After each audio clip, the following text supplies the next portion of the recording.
conducted remotely consistent with the executive order of March 12, 2020 due to the current state of emergency known as the COVID-19 virus. We are holding this remotely in order to mitigate the transmission of the virus, and all members of public bodies are allowed and encouraged to participate remotely.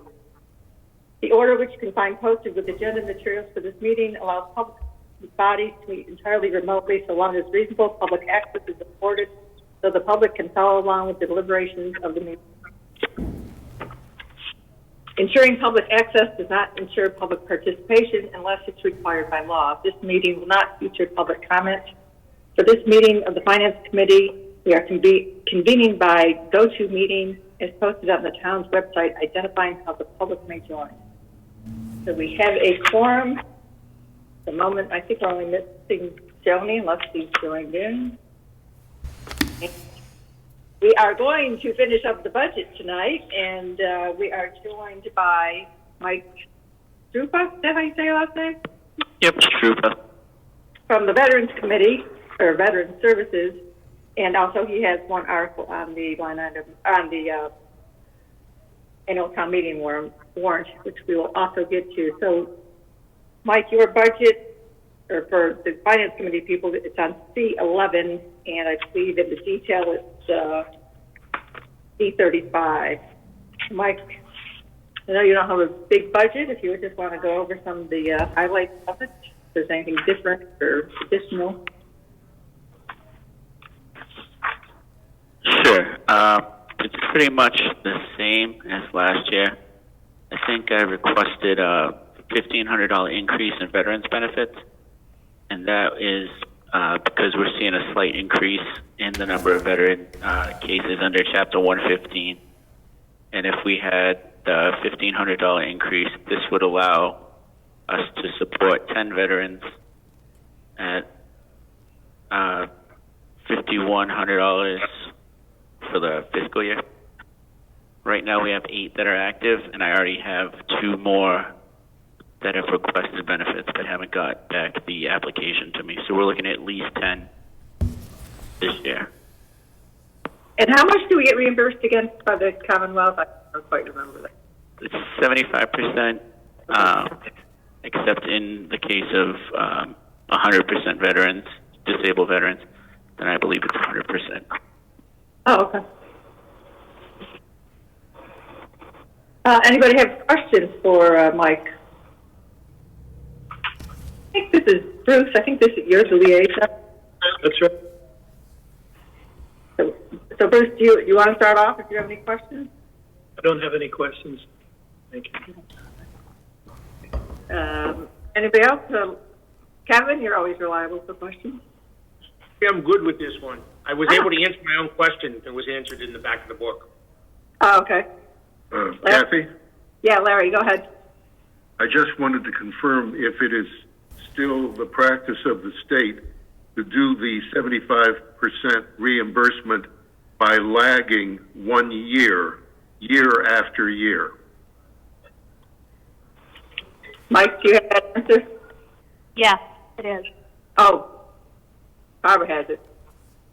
Did you hear that, Larry? Sorry. Yeah. I thought you said Barbara. Okay. Any other questions, Larry? No, that's it. Thank you. Jared? No questions. Joni's not here yet, is she? I'm here. Yeah. Yep. Oh, you're here. Okay. Any questions, Yep, Jim? I don't have any questions. Jim? No questions. Mike Hager, that is? No questions on the budget, but just curious as to what activities are going to take place on Monday. I don't know. There's much going on Monday for Memorial Day. Mike, do you have the answer to that? So for this year, because of COVID, because of everything going on, my recommendation was that we hold off on any parades. I know Bob Breer and the Legion had 2 separate activities planned that were not going to be open to the public because they didn't want people gathering. They were going to record it, and then I was going to put that on the veteran page for the town site. Speaking of Memorial Day, the only other increase in the budget that I requested was $200 or $200 for the Memorial and Veterans Day fund, and that's because last year we came pretty close or over our budget because of the cost of flags and services that they had last year. Oh, okay. I did see, though, the DPW put the flags out on the telephone poles. Yep, and the Legion's putting theirs out tomorrow around 6 p.m. Oh, okay. Bruce, you said you had no questions? No? All right. Would they like to make a motion on this budget? Yes, Madam Chair. I make a motion that we recommend to the town meeting the amount of $57,625 for the veteran services. I think he means 67,000. 67,396, don't you mean? Reading the line again. I make a motion for amount of $67,396 be recommended to the town meeting. Second. Okay. Hey, Kevin? Yep. Okay. All right, roll call vote. And been told I missed one person last week in one or two votes, so we're going to be very careful here. Larry? Yes. Jared? Yes. Joni? Yes. Jim? Yes. Mike?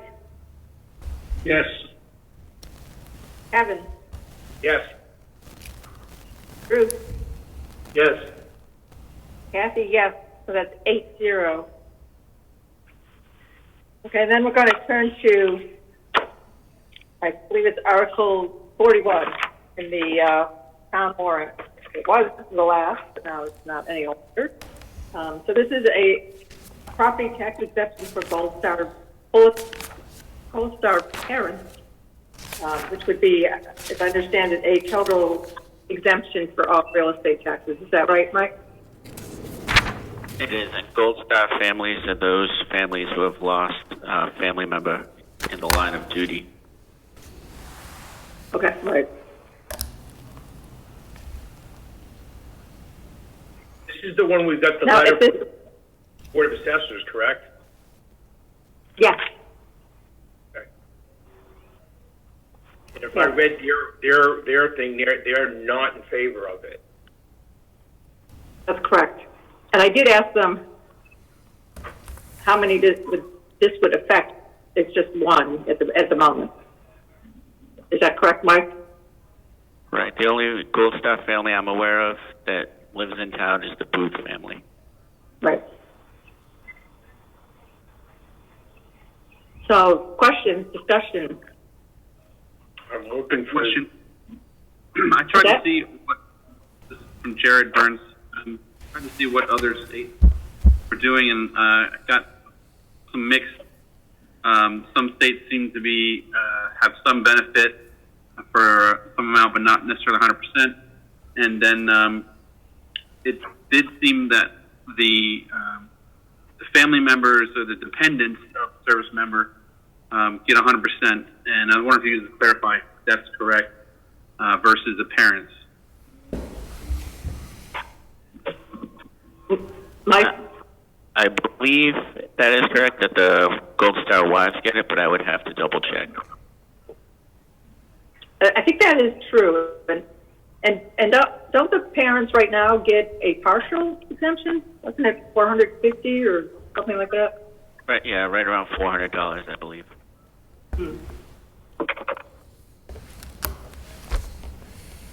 Jared, do you have any other? Yeah, I have another follow-up question. I just wondered what the impetus was for this article. If it came from initiative from similar states, or why now? So it came from Mrs. Booth, who's the Gold Star mother of Joshua Booth. And I kind of looked into it, and I saw that towns like Leominster and Hingham were also looking to get similar clauses adopted by their towns. So I thought this would be a good fit for Sturbridge to show our support for these families who have sacrificed everything.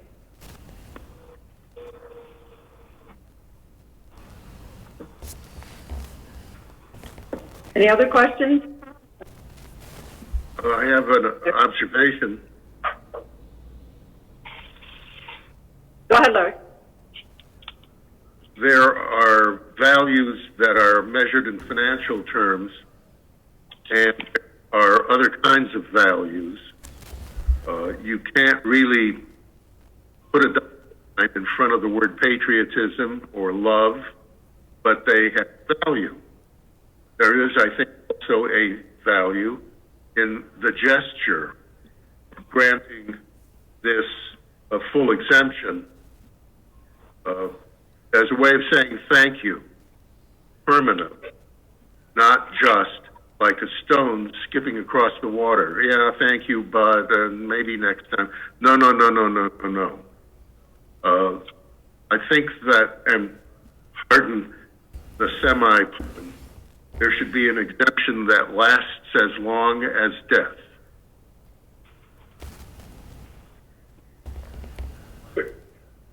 Kevin? This is a full exemption. This Yes. means the property taxes get wiped off the books. Correct? I would assume so, right? Is that That's how I read the Board of Assessors concern, is that we're going from a $400 exemption to a full value exemption. Whatever it is, it's completely wiped off the books. So if you pay, $10,000, or if you live on the lake, $15,000, $16,000, it would be a $16,000 exemption then. I believe that's right. Okay. Yes. Anyone else? Joni? Well, Yeah. I mean, Kevin asked the question that I was going to ask, is it really a full exemption? 'Cause, I'm not fully clear on the article. I don't disagree in principle, but I think the timing is bad. Really. We don't know $15,000 or $5,000 or whatever the property tax assessment is, although that really shouldn't come into play, I suppose.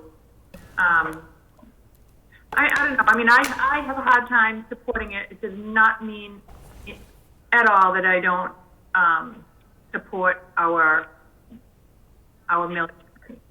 But I just can't support it in this budget this year. May I speak again? Sure. If the timing is bad, when is the timing good? So, Larry, I'm not going to answer your question, okay? We're in the middle of a pandemic. That should be enough. Well, then there's going to be something thereafter, and that will be enough too. But Okay. that's enough. All right, let's move on. Yes, Can I speak to the resident? sure. Go ahead, Charlie. Well, it's interesting. When I saw this article, I wondered if Lieutenant Booth was the only one that would qualify, or his family would. He died in 2005. And the fact that the Veterans Agent mentioned that Mrs. Booth had requested it, then I certainly, as a resident, would support this.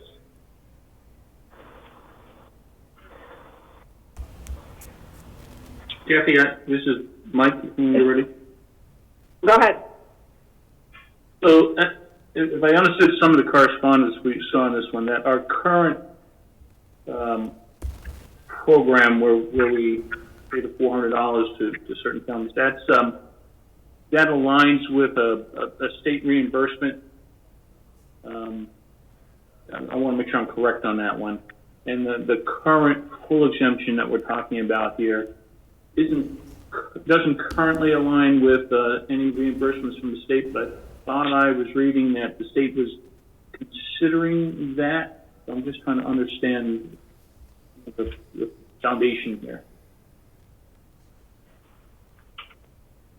I don't know where it might be as far as the legislature. Do you know? I don't. The last thing I heard from Leominster and Hingham was that there is some sort of, I don't know if it's a bill or lobbying going on to get the state to reimburse towns for this exemption. but I'm not sure where exactly it's standing right now. And how many families qualify for the current $400 exemption? Is that just the one family right now? It's just the ask the assessor, yes, just the one. And in bringing this article forward, why was this crafted to bring full exemption versus increasing the amount of partial exemption? What was driving the amount there? So that's the change in the Brave Act that was signed by Governor Baker, which allowed the Gold Star mothers to receive, the Gold Star mothers, fathers, families, to receive the full exemption. So it was signed in a couple of years ago in that new Brave Act. Sorry, what was it called again? I believe it's the Brave Act. I was deployed last year, the year it came out, so I'm trying to remember off the top of my head. Kathy, I have a question here too. Go ahead, Kevin. So is it just the mother, or if it's a divorced mother and father and they're both living in the same town, do they both get the full exemption? Ah, I would have to double check on that. And it's only the parents, correct? Siblings or would not be eligible for this. It's only the surviving parents. it's only the parents. And in her case, I know that her husband is also deceased. Yeah. So your scenario, at least with this one in particular, will not. Yeah, we Happen, can but yeah, just this one. We don't know what's happening in the future. And then if it starts doubling itself and we're taking multiple properties offline, it could snowball. So another thing to consider is in town there's 550 veterans. I'd have to talk to the Department of Defense to find out how many residents of Sturbridge are actually still actively serving. So if you're a veteran and you pass away, you have to be actively deployed. It doesn't apply to the veterans that we currently have in town. If they pass away, they're not considered Gold Star families at that point. They have to be deployed, and it has to be during a time of conflict.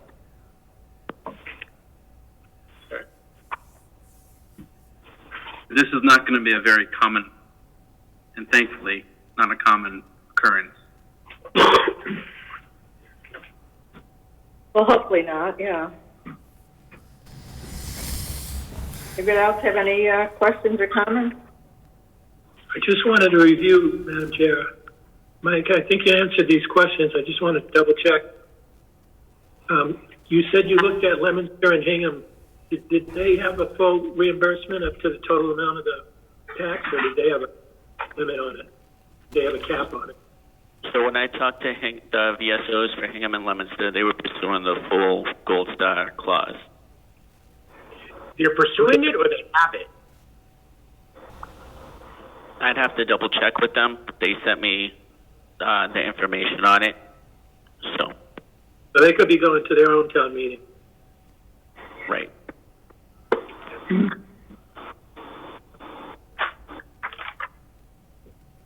Well, is anyone ready to make a motion? I just have a comment, Kathy. This is Jim. Oh, I'm sorry. And my comment is that I would have trouble supporting this absent something from the Commonwealth saying it's up or down that they're going to do the reimbursement. Because we're just, there's a certain degree of uncertainty here. And I agree wholeheartedly with the loss of a spouse. But, this is taking a new path, and until the state clarifies what their policy is going to be, I hesitate to walk down that path. Well, I doubt that we would have that clarification before town meeting. I'd be shocked if we had it by town meeting. Yeah. Well, I'd like the clarification too, is if the spouse, if the parents are divorced, is it one or two? I couldn't say for sure, Kevin, but it looks like to me that they grant the benefits in a block, and then the family decides how to divide them up. That wouldn't work in a hostile divorce case usually. I mean, I don't. I mean, it says the full amount of taxable value. So if the father's $15,000 and the mother's $15,000, and they're getting is $30,000 thing. That's how. It is not a lot to go with, other than what's written right in that body of the article. Yeah, you're right. I have another question from Jared. Go ahead. Would these parents also qualify for the $2,000 annual annuity from the state? Michael, do you know that? I don't know. I would have to talk to the Veterans Bonus Division because it's a different division than this one.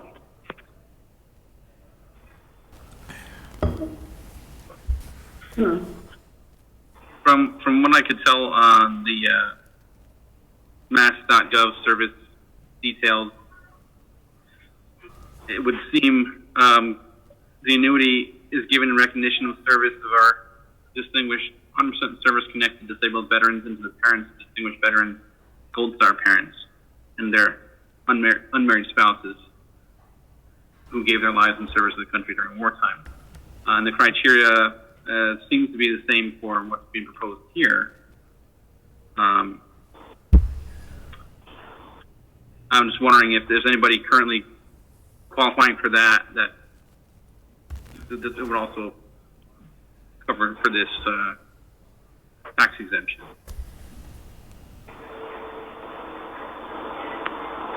We do have a couple of veterans who are living who have 100% disability rating, so if they applied for it, they're getting that. I don't know if Mrs. Booth has.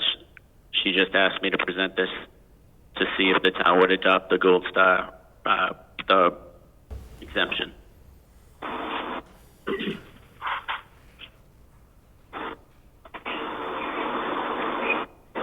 I'm actually trying to get to the actual law here.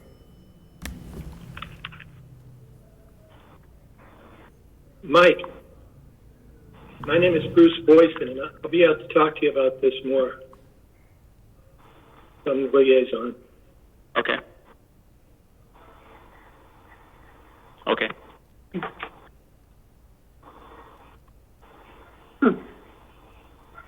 Not really finding it here, but it's got to be here. But anyway, is anyone want to make that motion? I move that the Finance Committee recommend approval of Article 41 at the 2020 annual town meeting as set forth. Is there a second?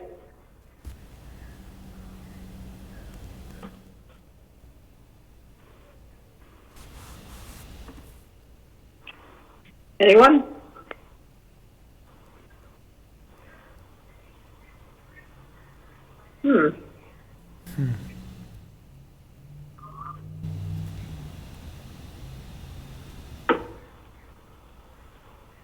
All right, then is there a motion for no action? So moved. Second. I need names, please. It was Joni. Joni second. Evan was, made the motion for, Joni seconded it. Any further discussion? Okay, roll call vote. Larry? No. Jared? Yes. Joni? Yes. Jim? Yes. Mike? Yes. Evan? Yes. Bruce? Yes.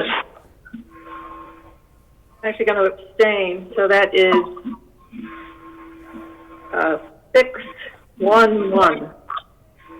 Carries. No action. Joni, oh, okay, she turned it off.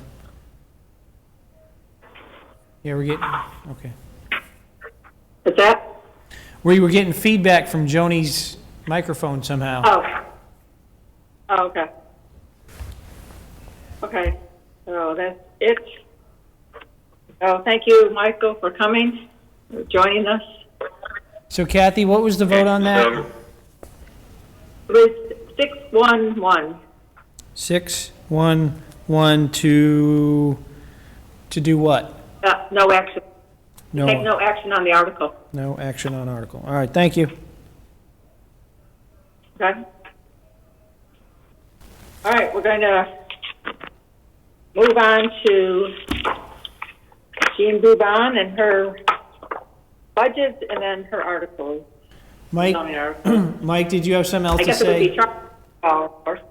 Thank you, Michael, for coming.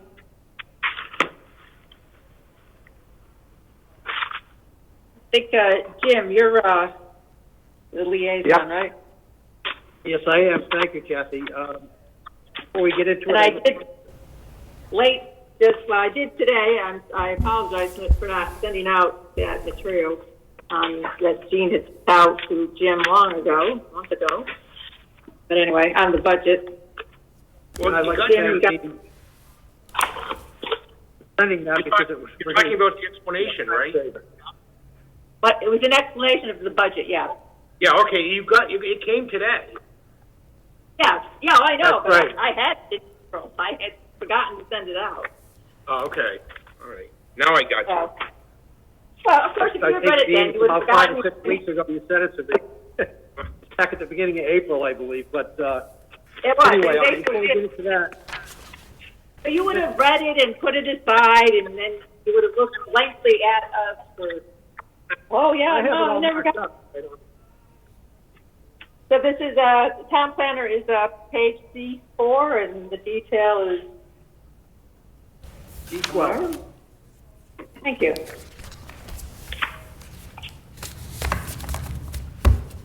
Yes. And before I turn it over to Jean, just as a matter of rough overview, if you look at D12, other than the salary section, which is pretty much self-explanatory, it's step and grade with the amounts we've discussed in the past that are just pretty much, they happen. The rest of the budget went up a total of $849. So it speaks for itself that we're running a tight ship over in planning. So, and aside from that, if you see it was so helpful to get this write-up from Jean, it's 4-page write-up to explain everything. I hope everyone's had a chance to look at it because it answers a lot of questions you might have. But aside from that, I would turn it over to Jean with the initial question. Is there anything that you sent to us, whenever it was, and anything else that's happened that we don't know about since we got all this documentation? And with that, I'll give it to you, Jean. No, actually, I think you summed it up. The budget really hasn't gone up that much. Did put a little additional in the travel account. Other than that, it's really kind of our same items that we have, our GIS web hosting and support services, the permitting software, and our other just office expenses and printing and conferences. So as you noted, there's nothing new in the budget. It's gone up very minimally. The increases are really Central Mass Regional Planning Commission goes up a little bit each year, 2.5%, and the additional that I requested in travel, I had actually requested $750, and Mr. Bridges, we met about that and talked about $500, and I'm satisfied with that. So unless you have any questions, I think my budget's pretty much the same thing for quite some time. Hey, are there any questions? Larry? No questions. Okay, Jared? No questions. Joni? No questions. I'm going to skip over you, Jim. I assume yours were answered. Mike? Oh, did you say Mike? I was reading her report. So last year we approved some funds for you to put the bylaws into some special software. Where do we stand on that, and where does that fit into your budget this year? Yep. So we're so that's really a long process. So you did fund it. We entered into a contract with them right away. it's, I'm kind of surprised at how long it takes, but we're actually in the process of reviewing the legal and editorial analysis right now. We have until September to review that and get our comments back to them or our acceptance of their proposed changes. So currently right now, the town clerk and I are going through, and Mr. Bridges going through all of the recommended changes, and then we plan to meet with the impacted boards and committees to talk about the changes that were recommended in theirs. All in all, it's a lot of little things that they caught. So, you know, maybe something was changed in one section of the bylaw and it wasn't changed in another, or it's just a really old, outdated term, or the references to the Mass General laws have changed over the year, but our bylaw hasn't. So I think they've really done an excellent job. I'm really happy with what I'm reviewing so far. And, you know, we'll stay the course. It will be, we're aiming for annual town meeting June 2021. Actually, they didn't expect to have it done then, but if we can turn it around really quickly, they think they may be able to do it. They were actually able to get us the analysis 2 months sooner than they thought. So if we can kind of keep that momentum going, which I believe we can, we may be on track for June 2021. So I'm pleased with the process and with the support that we're getting from their legal team there. Okay, so you've got a couple of zoning article changes that are happening now. I assume that you can necessarily use the process. Did you use the process to help guide these zoning bylaw changes that are in the warrant this year? Or, I'm having a really hard time hearing you. I'm sorry.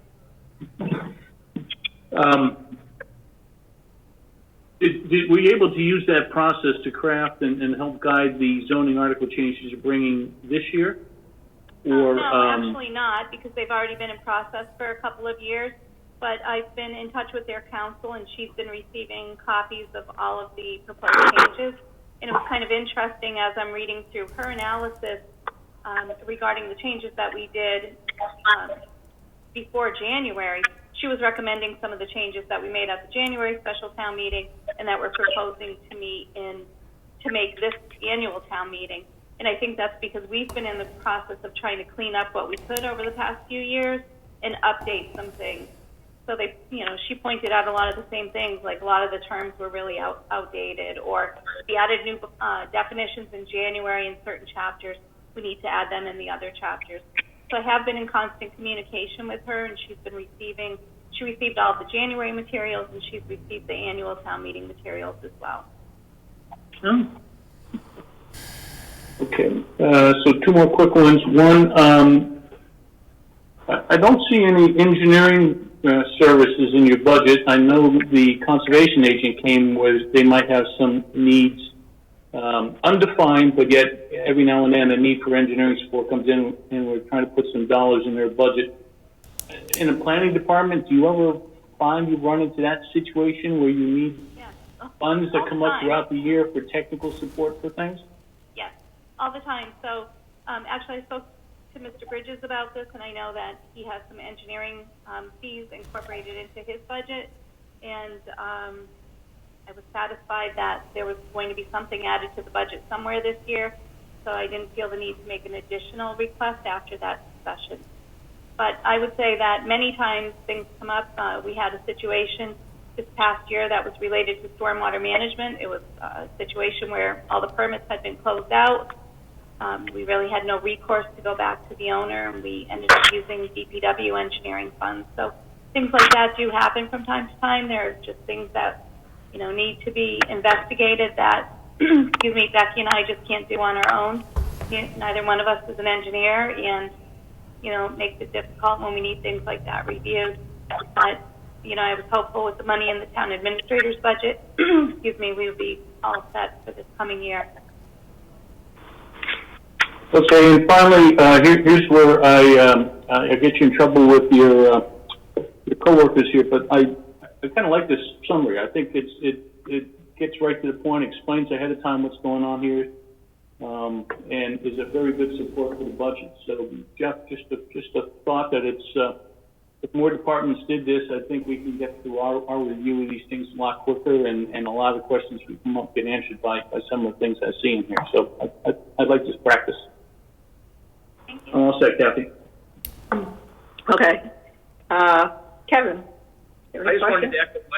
comment too. I think Jean's had enough experience with us that she's already pre-answered all the questions, so it's great. So I know what's really, coming, that's why. And so I would echo the same thing. If we could get other department heads to go through and do that type of rationale, it really does make it easier. All right, Bruce, any questions? No questions. Charlie, do No. you want to add anything to the conversation? I think that's fine, and I certainly appreciate the input that Gene provides to the board as well as to you. Yeah, I think you'll probably be here more for the zoning articles, I assume, but. So, Jim, you ready to make a motion then on the town planner department? Yes, I will. I'll make a motion that the finance committee recommend to town meeting approval of the town planner budget in the amount of $184,682. Second? All right. Roll call vote. Larry? Yes. Jared? Yes. Joni? Yes. Jim? Yes. Mike? Yes. Kevin? Yes. Bruce? Yes. Kathy, yes. So that is 8-0. Thank you. And one last part of the budget, zoning board of appeals for the grand total of $590. There's my folder on the floor. So it went up, oh, it didn't go up, did it? It didn't go up at all. So Jim, just make a motion, and then we can handle everything in discussion. Yeah. I'll make a motion that the finance committee recommend to town meeting appropriation in the amount of $590. Second? Kevin, second. Okay, discussion. It looks like this is for conference and mileage. Or, well, I don't know. What is the other charges, Jean? The $90? The other charges would be for travel, mainly used for Okay. reimbursement for board members if they use their own vehicles to attend training or tolls Okay. or anything of that nature. Okay. Any questions here? Kevin? No. Bruce? No. Larry? No. Jared? No. Joni? No, I'm good. Mike? Set. And Jim, do you have anything to add at the end here? No. All right, let's have a roll call vote then. Jim? Yes. Mike? Yes. Evan? Yes. Bruce? Yes. Larry? Yes. Jared? Yes. Joni? Yes. Kathy, yes, so that's 8-0. So I believe we've done everything. I just did a quick check, but what is our bottom line number? Because I know that's changed. Joni, do you have that? Yeah, give me 1 second, I'll pull up the file.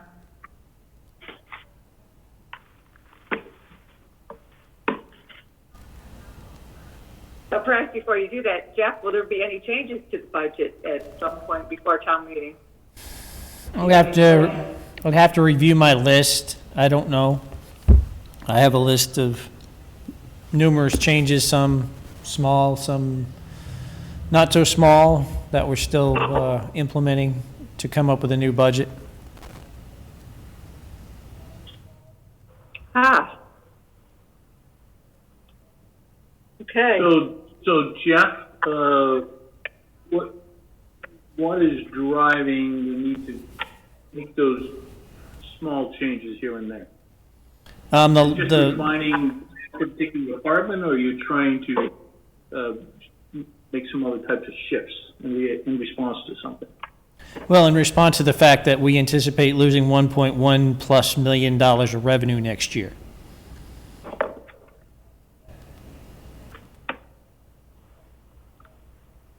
And that Johnny, loss comes from where? Well, I think we're doing the planning board and ZBA right now, right? No, we voted for the ZBA. I was looking for the bottom line figure because Joni keeps the running. Yeah, we're gonna Right, I bring have it. we're gonna bring a new post-COVID budget to you. Do you know when that will be? I'm hoping to complete it this week, or excuse me, next week. We're still waiting on we're kind of waiting as long as possible to see what transpires at the state and federal level. History shows that when there's a revenue constraints at the state level, local aid is restrained. So we've been told that the cherry sheet numbers we got from the governor's office won't hold unless there's federal intervention. So we're waiting as long as possible to get direction before we try to put together another budget that fills those holes. Next week's kind of the deadline, though, right? Because with printing and then getting the book to the public for a couple of weeks, you're looking at first week of June is when it's got to go to the printer. Well, I think that's a little ambitious, honestly. Well, we may have to, instead of going to a printer, just make copies as we go. I think it's more important to be as close as possible to have a good budget than worry about the format in which it's presented. As long as we present the numbers in a timely fashion. It has to be published 2 weeks in advance of the town meeting. Yeah, but we have to take it to the printer. Yeah, so Kevin, I mean, I can make 250 copies of it too. I mean, put it on the copier, make 250 copies, bring them to town meeting, I mean, it's kind of an unusual year. We're doing the best we can in a circumstance that most of it's beyond our control. We'll see what happens. Jeff, the law requires town meeting indoors. Oh, no, there's some towns that are having it outdoors. Good heavens. Joni gave me the new numbers, bottom line number, $35,418,688. You saw it, you might have seen it, she posted it. Okay.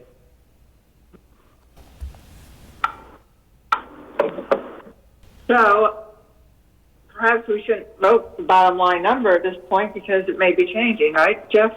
We do that in the article. We do that in the article. Well, that's what I meant, going to the actual article. But, Yeah, if you want to pass over, if you want to pass over the budget articles tonight, that's fine. Well,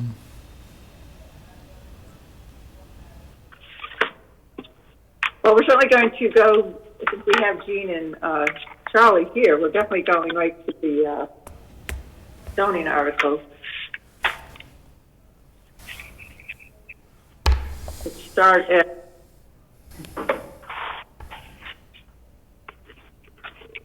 Article 34.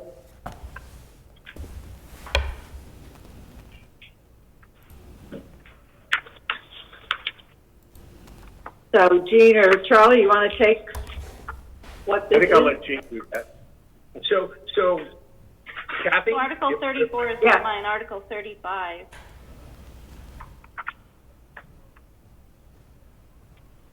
Unless I have I could have a different version.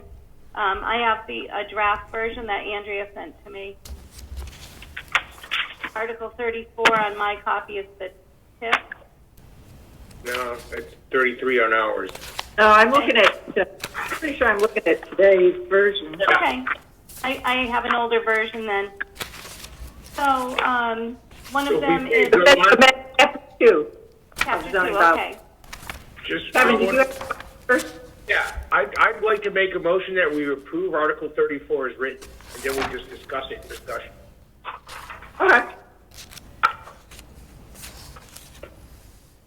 Gene, This is Mike Hager, I'll second that.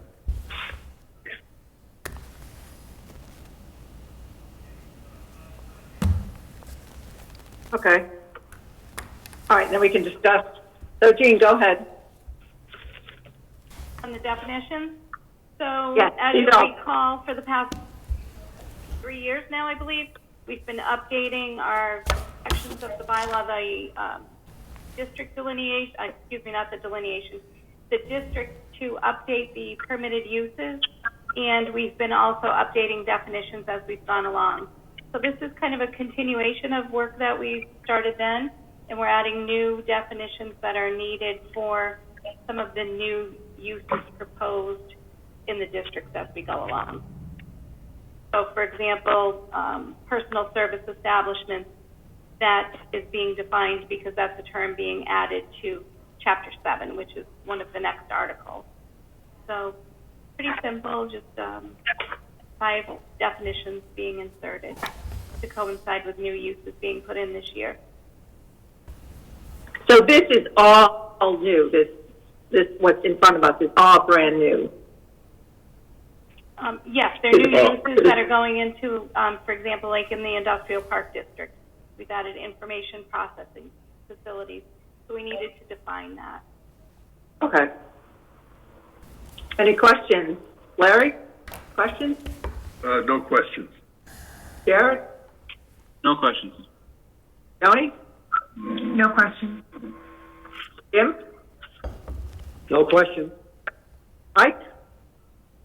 No questions. Kathy? No questions. Bruce? No questions. All right, I guess we're ready for a vote then. Roll call vote. Larry? Yes. Jared? Yes. Joni? Yes. Jim? Yes. Mike? Yes. Kevin? Yes. Bruce? Yes. And Kathy, yes. So that is 8-0. Okay. Turning to the next one, Article 35 is amending Chapter 7 of the zoning bylaws. Now this looks like whatever's highlighted is what's Yes. new, correct? Exactly. So, first one, we try and get a motion on the floor here. I'll make a motion to approve it as written. This is Mike Hager, I'll second that. Let me get this. And Mike. Okay, discussion. So it's a long article. There aren't really all that many. You're putting in, looks like some of these new definitions and then a few other things in here. And so this is really consistent with what we started in January with the craft beverage business with tasting rooms and the indoor recreation and outdoor recreation facilities and indoor family amusement centers. So this is to make this consistent with the new definitions that we adopted in January. And then we've also added urgent care facility and then language for the special permit for building heights greater than 35 feet. And this year's annual town meeting will add that language into all the districts now. You'll recall when we started this maybe a couple of years ago, we talked with the fire chief and the reasoning for the 35 feet or 3 stories when the bylaw was written was how far we could really reach with a fire truck. And now that's not a concern, so this allows a little more flexibility in design of buildings. And that's about it on this one. I have a question. Have we defined urgent care facility already? In the bylaw?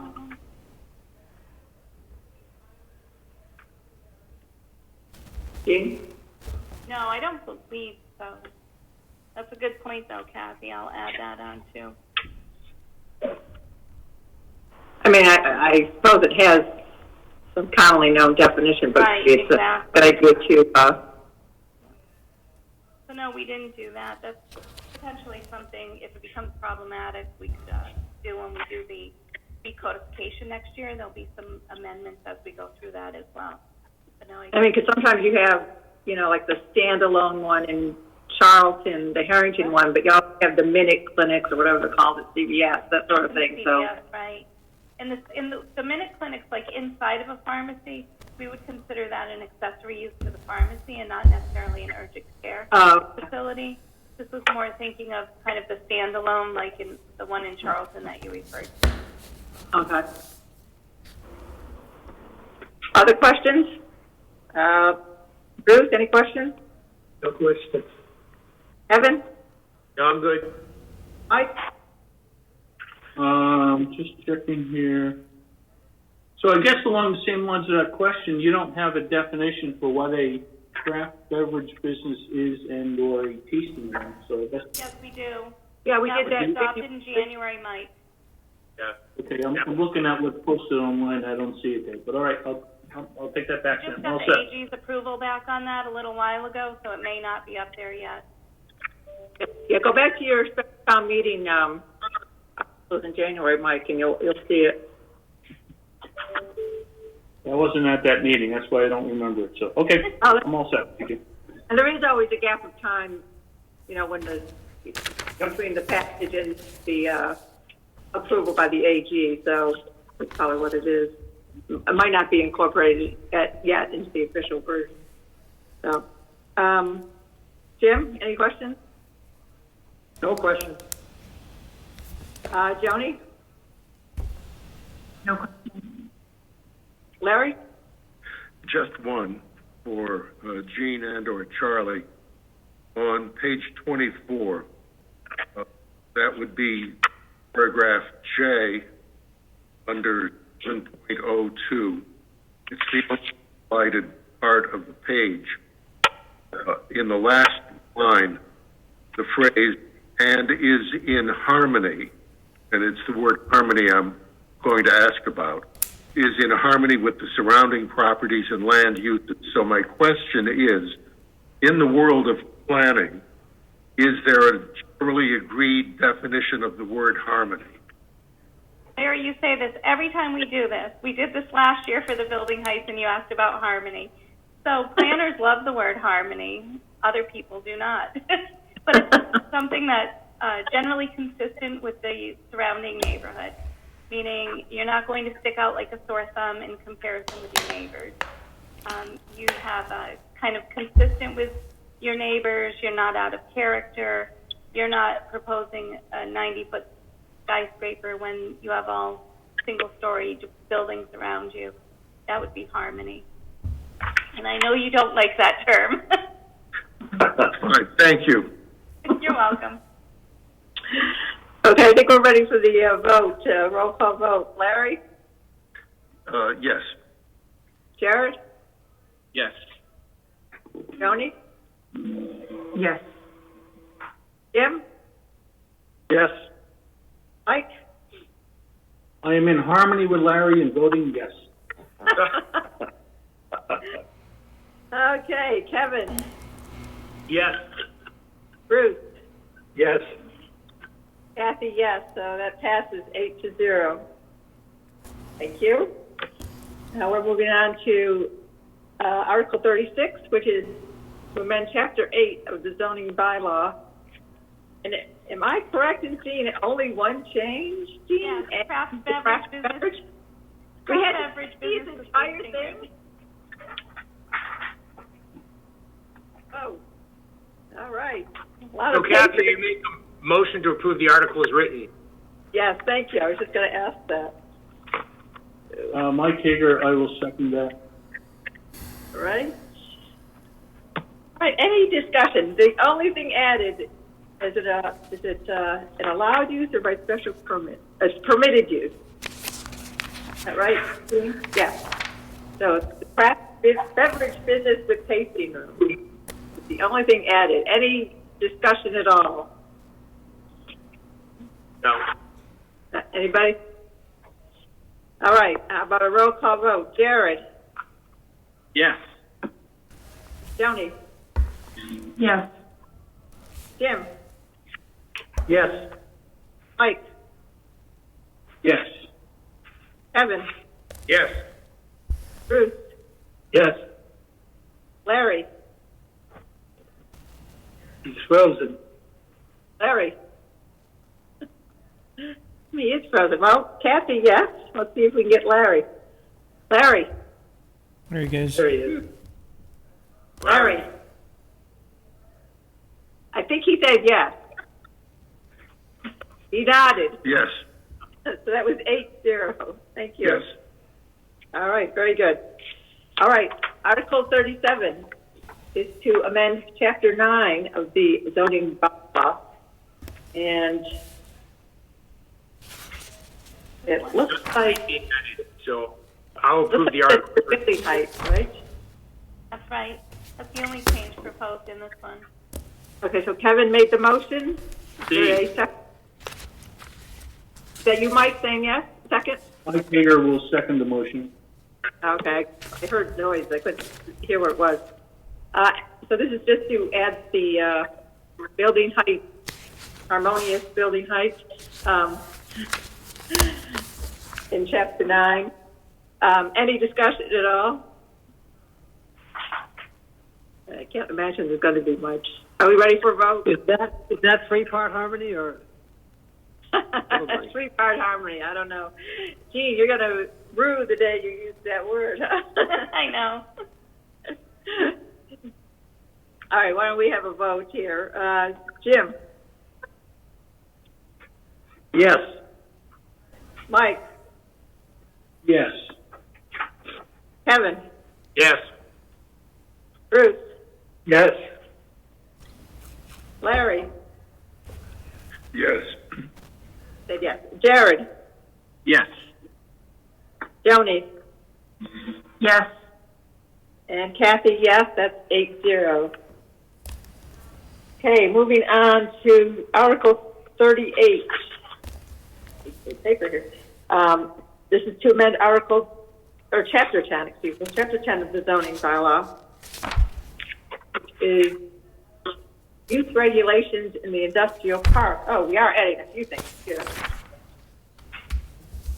Let's get this down. Can we have a motion first? I'll make a motion to approve it as written, although I have some questions. Is there a second? Mike Hager, I'll second that. I have questions as well. All right, well, then we'll go down the list here. Kevin, why don't you start us off here? This is the industrial park, so industrial zoning in use, and we've always seemed to place the premium on, industrial space because we didn't have a lot of it. And so why allow some of this stuff that, arguably might not be industrial in use? Child daycare centers. Because if you think about industrial parks, and you have to bear in mind, too, that we have only 2 parcels left in our industrial park. We have one that's under agreement right now for the cold storage facility, and then we have one more parcel. And then our industrial park is basically built out. So we're looking forward to, if we rezone additional land, our uses should be consistent. And also thinking about some of those parcels on Route 20. So if you think about across from where New England Truck Stop used to be, so right after Walmart, all the way to those 3 homes that were rezoned commercial. So where the banks are, the new building that Arlen Tool just built, there's a variety of buildings in there. And the new building is a really good example of what we're starting to see in industrial parks. Is you're having larger multi-use buildings. So in that building, they have some office space, and they're still renting out some space. So they have like a call center, office space. Harrington Hospital has leased some space in there for their offices. And so when you look at what are the amenities that people in a business park or an industrial park or a large industrial complex need? You need a place to drop your children in the morning. You might want to be able to work out in the evening while your child is still in daycare before you pack up to go home for the evening. So these are really, what we're thinking of is kind of looking at industrial holistically. So, you know, it's not uncommon for a large industrial park to have a large child care facility. So if we were to ever develop a new industrial park, I think that is really one of the amenities you would need. You need to think about how are you going to, if we ever rezoned any land, how are you going to attract businesses there? Businesses are attracted to go in locations where they have amenities for their employees. They have a place where they can grab a bite to eat. They might even have dry cleaning drop off. They have a place where they can drop off the kids. So this was really taking a more holistic approach and looking at, you know, a lot of current trends in industrial parks. And that was how we came upon this list of uses. And then also we had an office building had to be 30,000 square feet to be able to be built in the industrial park district. You're not really seeing 30,000 square foot office building anymore. You might see a large office building with smaller offices in it, but I think you'll see that change more and more. I think this pandemic has really shown how many people actually can effectively work by telecommuting. So I think, you know, obviously we weren't thinking of the pandemic when we made some of these changes, but I think that it's the way that things are going to be moving. So we were really just trying to take a more holistic approach to industrial. Thank you for the clarification. Yeah, it did. Thank you. You all set, Kevin? I am. Okay, Mike, you said you had questions too? Same question as Kevin. So let me just follow up on your answer there. So you addressed it of the remaining parcels we have left to build out in our industrial Mike, park. I'm sorry, I really can't hear you. You were talking about the parcels that are left to build out in the industrial park. But what if this current uses in the industrial park were to change and adapt some of these things? That's all consistent with the plan and discussion you were talking about there? Yes, absolutely. Okay. I mean, if you think about even, you know, one of the buildings that we have, Venture, the, you know, human services agency there, that's a huge facility. If for, you know, hopefully they will never move, but if they did, it would be nice to be able to allow a variety of uses in that one huge building. I'm all set. Okay, Bruce, do you have any questions? No, but Madam Chair, I'm going to abstain on this one. My son goes to Venture. Okay. Jim? No question. Joni? No questions. Jared? No questions. Larry? No questions. I think we're ready for a vote then. We'll start with Larry. Yes. Jared? Yes. Joni? Yes. Jim? Yes. Mike? Yes. Kevin? Yes. Bruce? Abstain. Abstain, okay. Kathy, yes. So that's 701. That passes. All right. Article 39. This is to amend Chapter 11 of the zoning bylaw, which has to do with the commercial 2 district. I'll approve the article as written. Make the motion to approve it. Okay. Is there a second? Mike Hager, I'll second. Okay. And again, there's only a few changes. Yeah, there's a few changes proposed, and really what this is doing is, this is all the language that was just added to Chapter 7, the commercial district, because if you'll recall, commercial and commercial 2, the only difference is truck stop. Otherwise, all the uses are exactly the same, so this is just making those minor modifications that we proposed to Chapter 7. The only thing I would note here is Kathy's earlier note that urgent care facility doesn't have a definition yet. Right. Right, yeah. Any discussion? Anyone? Looks like a pretty easy one. Are we ready for a vote? Yeah. Okay, Jim? Yes. Mike? Yes. Kevin? Yes. Bruce? I think just to be on the safe side, I'll abstain. Okay. Kathy, yes. Larry? Yes. Jared? Yes. And Joni? Yes. That passes 701. Next one is Article 40, which is to amend Chapter 19 of the zoning bylaw. And it looks like this part is all new then, right, Jean? This is all new? So the footnotes to go along with the Oh, but 35-foot height by special permit. okay. Weren't we So that's all missing one or two? cleaning up the footnotes. I'm sorry, Kevin, I didn't hear you. I was gonna say, weren't we missing, or did we have them misnumbered? I thought we saw this the last time we went through this chart. Are we correcting Yeah, that? we corrected the numbering in January, but now Oh, we we need did. to change it because we've added special permit in a couple other districts for the height. I make a motion to approve it as written. Okay. Is there a second? Mike Hager, I'll second it. Okay. Any discussion?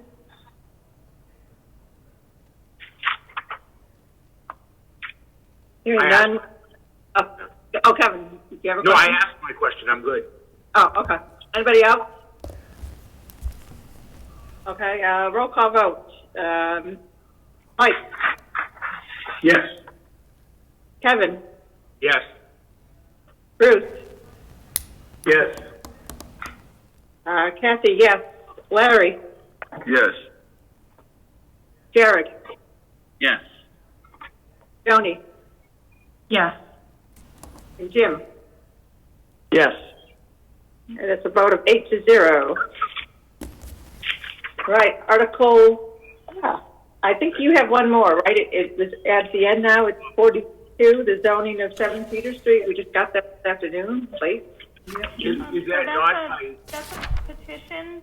It's a petition one, but it is That's a zoning. petition, and we're not holding the public hearing until June 9th.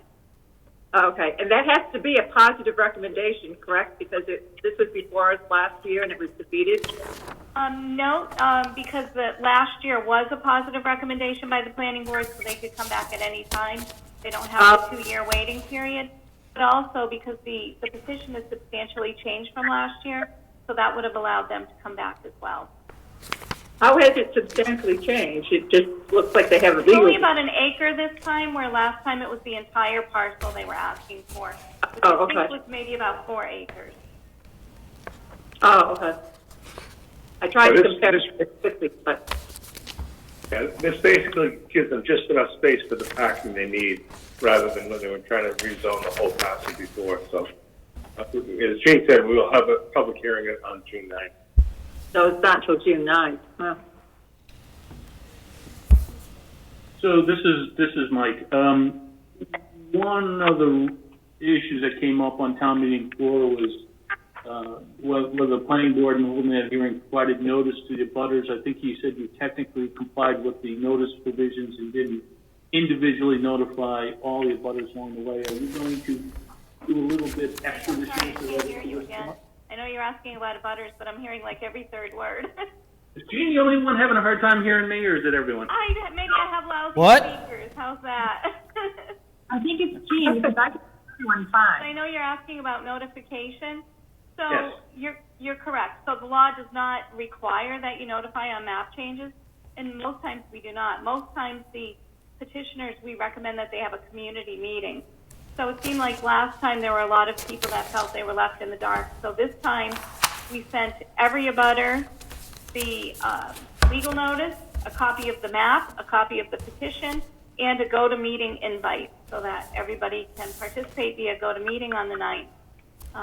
We figured with times the way they are right now, I wouldn't expect the petitioner to be able to do a lot of outreach because you really can't, get together with people as you normally would. So I made sure that everybody in the neighborhood would be aware of what was going on. Kathy, this is Mike again. If someone could relay my comment to Gene. Probably should have asked this earlier, but since the development that comes through her office derives additional tax increase in revenues for the town, Is it possible for her to give us a summary of what's going on in the office and what we think we might get for development in the near term here that could perhaps give us some additional tax revenues in the near term? I don't quite understand the question. What you're saying? I think Mike's asking, is there any development, foreseeable development to help increase our tax base in your office right now? So our office is extremely busy right now. We are, as you know, we just approved didn't just approve, but we approved the Petrogas complete renovation, tear down and rebuild. I signed off on a temporary occupancy permit yesterday. They're going to be moving the store into that facility on the 28th and then knocking down the old building and then finalizing the landscaping and things. On June 9th, we'll have a public hearing for Pilot Travel, who's planning to basically demolish the entire truck stop and put in larger fueling stations, a brand new building with a Cinnabon, an Annie's Pretzels, Subway, and I think there was one other food service, along with shower rooms and everything for their drivers, changing the traffic patterns to hopefully alleviate some of the traffic issues on Route 15. So that's in the planning and review process right now. We're working with New England Coal to build a cold freezer facility on 6 Picker Road. That would be about 82,500 square feet of freezer and cold food storage space. We're working with Sturbridge Metallurgical right now to build an addition onto their building that they have on, I think it's 10 Picker Road. There is someone that I can't, I don't have the name of them yet, but they're looking at 9 Charlton Road. Right now they wish to remain anonymous. So I'm dealing with property owner and a retailer, just giving them information on the zoning and what might be permitted there and the expedited permitting process that we have. We have 2 marijuana facilities were just approved. One will be new construction at 365 Main Street. That was about a 6,000 square foot building. Half of it will be adult use marijuana, which actually will provide quite a bit of tax revenue to the town. And on the other side will either be retail or a fitness center. Heal Incorporated at 660 Main Street was just given an adult use marijuana permit to co-locate with their medical facility. They've been unable to open the medical facility because their grow facility is not up and running. This will enable them to buy from other wholesalers and be able to open much more quickly, and that will bring in substantial tax revenue to the town under the terms of the host community agreement. We're working with someone to do a residential development on the border of Sturbridge and Southbridge right now, which would be about 62 manufactured homes for 55 and over. Once we were ready to meet with the town of Southbridge to discuss access through Southbridge emergency access when the pandemic hit, so we'll be resuming those conversations soon. Not sure what else. There's a lot going on. So Gene, just on that last project you talked about, would that also necessitate us working with Southbridge for sewer and or water?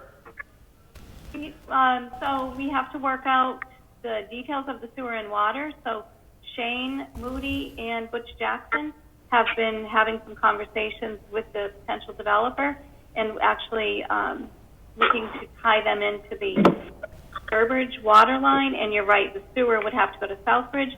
So we need to get some calculations on that to make sure that it wouldn't be overly burdensome to the sewer users in Sturbridge. So that is something we're just kind of at the tip of the iceberg on investigating right now, but we are well aware of that situation and we're trying to get a handle on things. We're just kind of in the conceptual discussions with them. They've done some conceptual planning. Also, to do that development, it would necessitate a commercial subdivision. So this is in the area of Eddie's gas station. So right beyond that, there's a piece of property that is zoned commercial. So there'd be a commercial subdivision, and then the residential neighborhood would be up beyond that, off of the subdivision. So that's an area where you would probably have 3 or 4 lots for commercial development. And that's in the commercial district. the uses in Chapter 7, including the urgent care, which was another reason we added urgent care. In our master plan, we talked about looking at 131 and as an area where other medical uses might be appropriate, and that is zoned commercial. So urgent care facility, if passed at town meeting, would then be allowed there as well. I probably missed some. I don't know. It's extremely, extremely busy. Even given the pandemic, we haven't stopped. Did I answer your question? You did, thank you. So what is the wish of the committee on Article 42? Do you want to, I mean, I don't know that we can really wait until the planning board. I'd make a motion to approve the article as written. Okay. Because it is, I'm going to assume it's like Charlie had said, it's just expanding that already paid parking area. You're adding 1/4 of the property size to it. Right. Right. And if I could add to that too, yeah, one of the big reasons they want to do that is their only other location that they could add that parking is up in the front on that grassy area near Route 20, and they really want to keep the visual impact of the building itself by putting the back of the parking in the back instead of in the front. So I think it's very important, that they do get this passed. Hopefully it will pass, because I think that overall the complex stays much more of a high quality looking facility than putting more parking in the front. I agree with that. Is there a second before we have discussion? Second? Okay. Discussion. Larry, any discussion? No. Jared? No? Joni? No questions. Jim? No. Mike? So I don't have any problem with this. I supported the larger one last year. I'd be okay with this one. I'm just struggling with the process. Typically, we would have the public hearing to see if there's any changes or input or other things for us to consider coming out of public hearing. So I'm assuming there isn't, and things will, the planning board will vote favorably and we'll move forward. It's just a timing and process issue for me. Well, if something changes, we can always vote before the town meeting. Yep. We've done that before, so. I mean, I think we have to move forward, so. I agree with Yeah. Kevin, did you have any other questions? I'm good, thank you. Bruce? No, I'm good. Just one question. How many parking spaces is it expected to be? Is it the same numbers last year? Which I don't recall. I honestly, Kathy, couldn't tell you offhand, but I could email you a plan tomorrow. I mean, it doesn't affect my vote at all. I'm just curious. I don't. Anyways, but I mean, it wouldn't affect my vote either. Yeah. Wait a minute. Let me see if it said in last year's. I know there was like one on an easel out in front of everybody. Let me see. Wait a minute. I have the book here. I think I just said to expand parking last year. Let's find it here. Oh, here it is. It was Article 36. What she wanted to do. It might have been in the discussion, though. I don't know. I don't remember. Sorry, I can't look it up. I'm not on my work computer. I'm at home, so I can't just pull it up. Otherwise, I would. No, I don't have it in the book at all. I mean, I might have it somewhere in my notes, but I would really have to dig deep at this point in time. So I don't know. I don't remember. Yeah, the map that Gene will send out tomorrow clearly shows the number of parking spaces on it. I mean, it only goes back one lot length. In other words, if you look behind, you have one house lot on the right-hand side of Cedar Street. It only goes back along the first lot behind it. And of course, it has the full setback requirements and so forth. So, the spaces are pretty well defined. I was just looking to see if I had a copy of it, but I don't. Okay, We Jeff? have it on our website already under recent filings. 73 spaces. How many? 73. 73? Oh, thank you, Jeff. That's 73. That'll accommodate a 16-wheeler? What? Are What did you say, Bruce? they different kind of spaces, or that they all fit a big semi? They're stacked on top of Oh, one no. another, so they go up about 35 feet. No, they're regular spaces, you know. Regular cars. What's the area, what's the size of the parking lot? There you go. Oh, there you go. Yeah, Gene's gonna send this PD out. Gene's gonna send out the map to you all tomorrow. Okay. Yeah, they're regular, there's regular parking space sizes that we allow by our bylaw. But is the area they're gonna use, what size is the area they're going to use, Charlie? 0.917 acres. It's in the article. 0.197 acres? 917. Yeah, so just under an acre. But they are losing 3 existing spaces to provide access to the area, so there's a net of 70. Oh, okay. Oh, actually, there's a loss So of that- 4, so it's 69. The total spaces they have, or this is an additional 70? It's, Additional 70. well, Additional there's, 70, okay. they're losing 4 spaces, so it's 69. Okay, it's an addition, okay.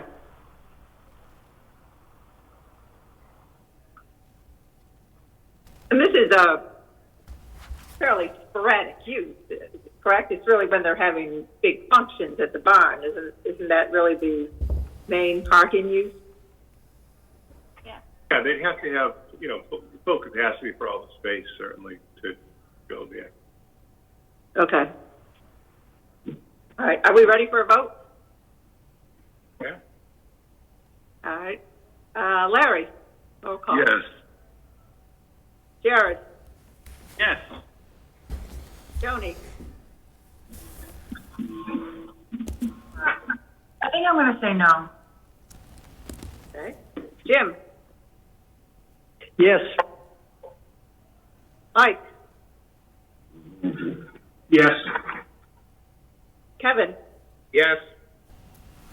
Bruce? Yes.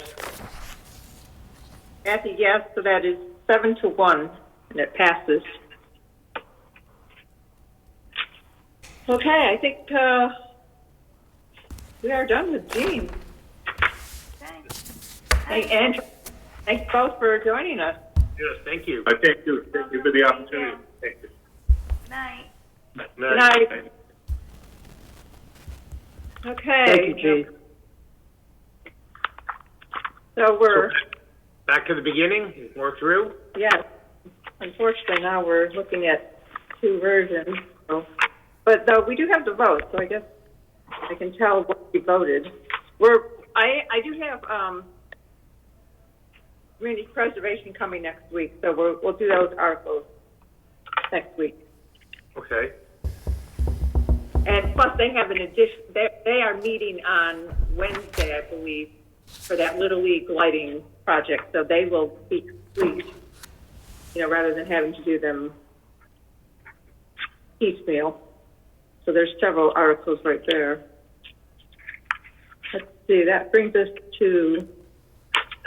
Oh, sorry, Kathy, are we skipping over the the CPC? Yeah. Okay. Yeah. They're coming next, or they're joining us next week. And Penny has asked that Tom Chamberlain and Rebecca Gendro from Conservation, because they have a couple to explain us. So I think that we are up to Article 18, the STA budget. All right, I wonder where it was. I think that would be it. We did the public. Oh, you got Article 15, and I'd make a motion to approve Article 15 as written. Oh, I'm sorry. Joni, second.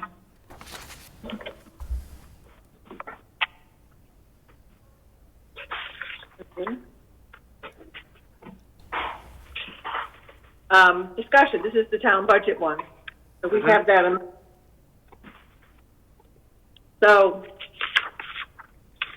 we voted all the line items, we're ready to go with it, and if things should change, this wouldn't change this vote, we could just change the line items.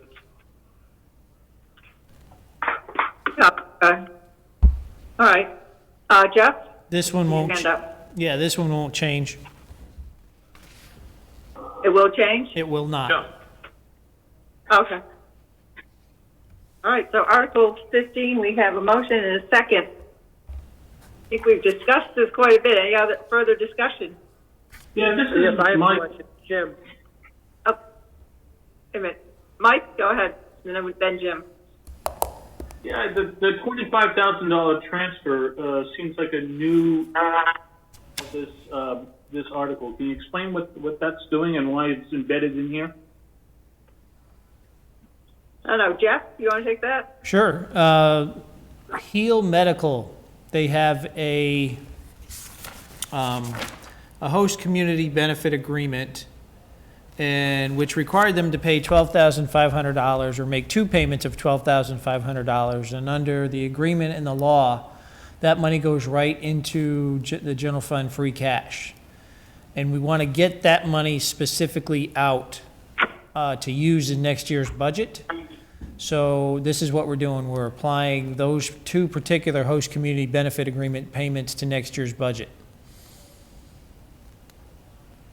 You're basically adding more revenue. Well, it's a free cash, and we're taking it from where it had to be and applying it to next year's budget. So if you didn't transfer this, you would, so help me understand why, so we'd still fund at the level we have, we just would be appropriating $25,000 more because we didn't offset by free cash. So why is that in here versus a separate standalone article, the $25,000 transfer? It is a separate article. Well, it's part of the Article 15 where we approve the budget. Well, it's its own budget article. It's not mixed in with the other articles with the budget, but it's a separate article. I don't understand the distinction. I'm sorry. So why don't we have an Article 15A which says to raise and appropriate the sum of money to support the budget like we normally do, and an Article 15B that says transfer from the free cash sum of $25,000 to offset whatever, so that. I guess you can number. Payments from free cash from a standalone article. It seems odd that it's buried into this normally generic approve the budget. Well, this will be the one and only time you have to do this with this money, because this is the only payment that Heal Medical, these are the only payments that Heal Medical is going to make under that older agreement. So this is a one-off.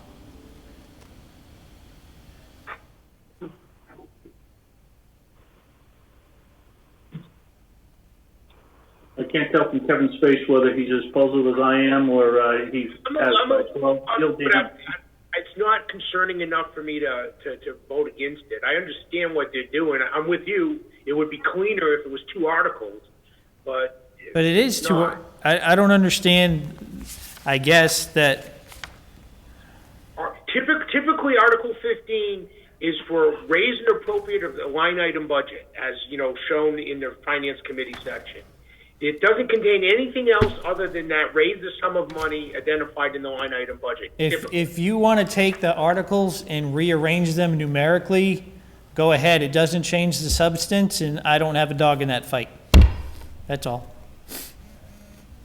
Well, we can't. That's the problem. That language is put out there by the Board of Selectmen. That's what they did. And they didn't have an issue with the numbering of the articles. No. It's the actual wording, Jeff, on Article 15. Our Article 15 has us doing two monetary actions, right? It has us to raise and appropriate the sum of money is necessary to pay for the line item budget. And then the second thing it does is transfer from free cash the sum of $25,000. Mm-hmm. Typically, that article only does the first part. There's nothing else added to it. And that's Mike's point. Why isn't there just one article that's raise and appropriate part, and then the second article, that's the transfer from free cash? Because we're showing how we're going to use those funds.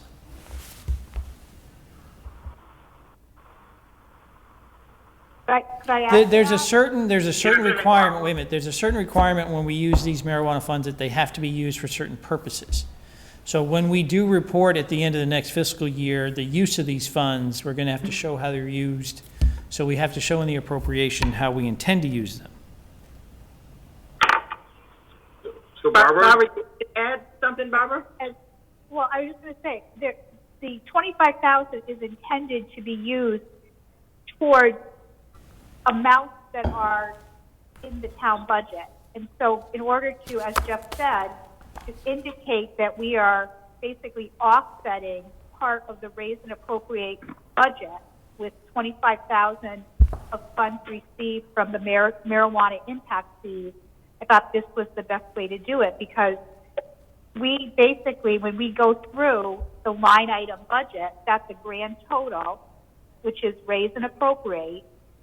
Right. And then, again, it's being reduced by the 25,000 for the 1 year. It's all the same action on the town budget. Yeah, but we have another article where we're going to transfer X dollars from free cash to offset that amount. So that seems that added language seems very similar to this article. No, because the other article is specifically to offset the tax rate. The intent of the 25,000, as Jeff said, being able to use those funds received for the impact fees towards the actual operating budget. Gotcha. So you're saying that in the regular budget is our cost that would be impacts from the marijuana we shall use, is that it? Be it correct? I mean, the net effect Okay. is, the net effect, go ahead, Barbara. No, go ahead, Jeff. The net effect does lower the amount of money to be raised by taxes. But we need to specifically take this money and apply it to something, to use it. Okay. Yep, so this is Mike again. So, all right, to answer my question. So I think Barbara said the $25,000 can only be used for certain things in the budget, trying to understand what they are. And these new shops that are opening up where we are able to get some taxes and additional revenues from them, are those funds that we just have available to use wherever we want in our budget, or are they limited to which departments and activities we can use those revenues from? Jeff? There are 3 different revenues that come with the retail sale of marijuana in the future. One is a 3% retailer sales tax, which can be used as a general fund revenue. That's unrestricted, and it's 3% on their retail sales. The second is a 3% host community impact fee, which we have to apply against certain impacts to the community related to having those stores in town. And that will be an annual exercise on how we use those funds, and we'll have to report that on how we use those funds. The third are other host community financial incentives and host community payments that the retailers have offered that go to different things like beautification or police support or other things that are in those agreements.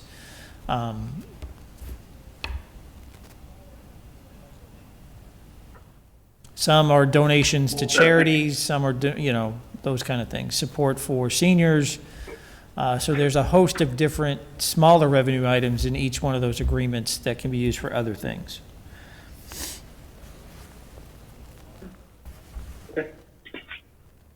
So we have a motion and a second. Any further discussion on that?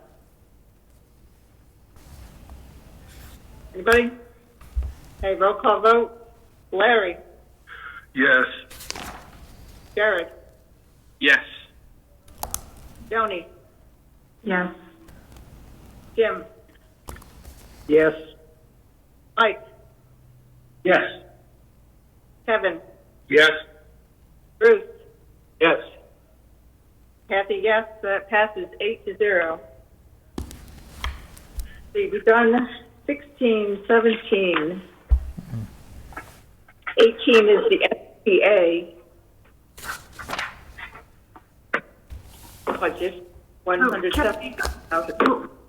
Were we going to have the STA come before us to talk about their budget?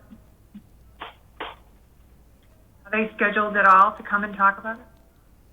No. Okay, well, I mean, I have questions, as I always do every year, and I'm just curious to know where some of the funding is going. I mean, in the past, we've had Kevin come, but he's gone now, and assumed We have a new person, I thought we were going to have that person come. Didn't we yeah. talk about economic development at the last one and go over a lot of this?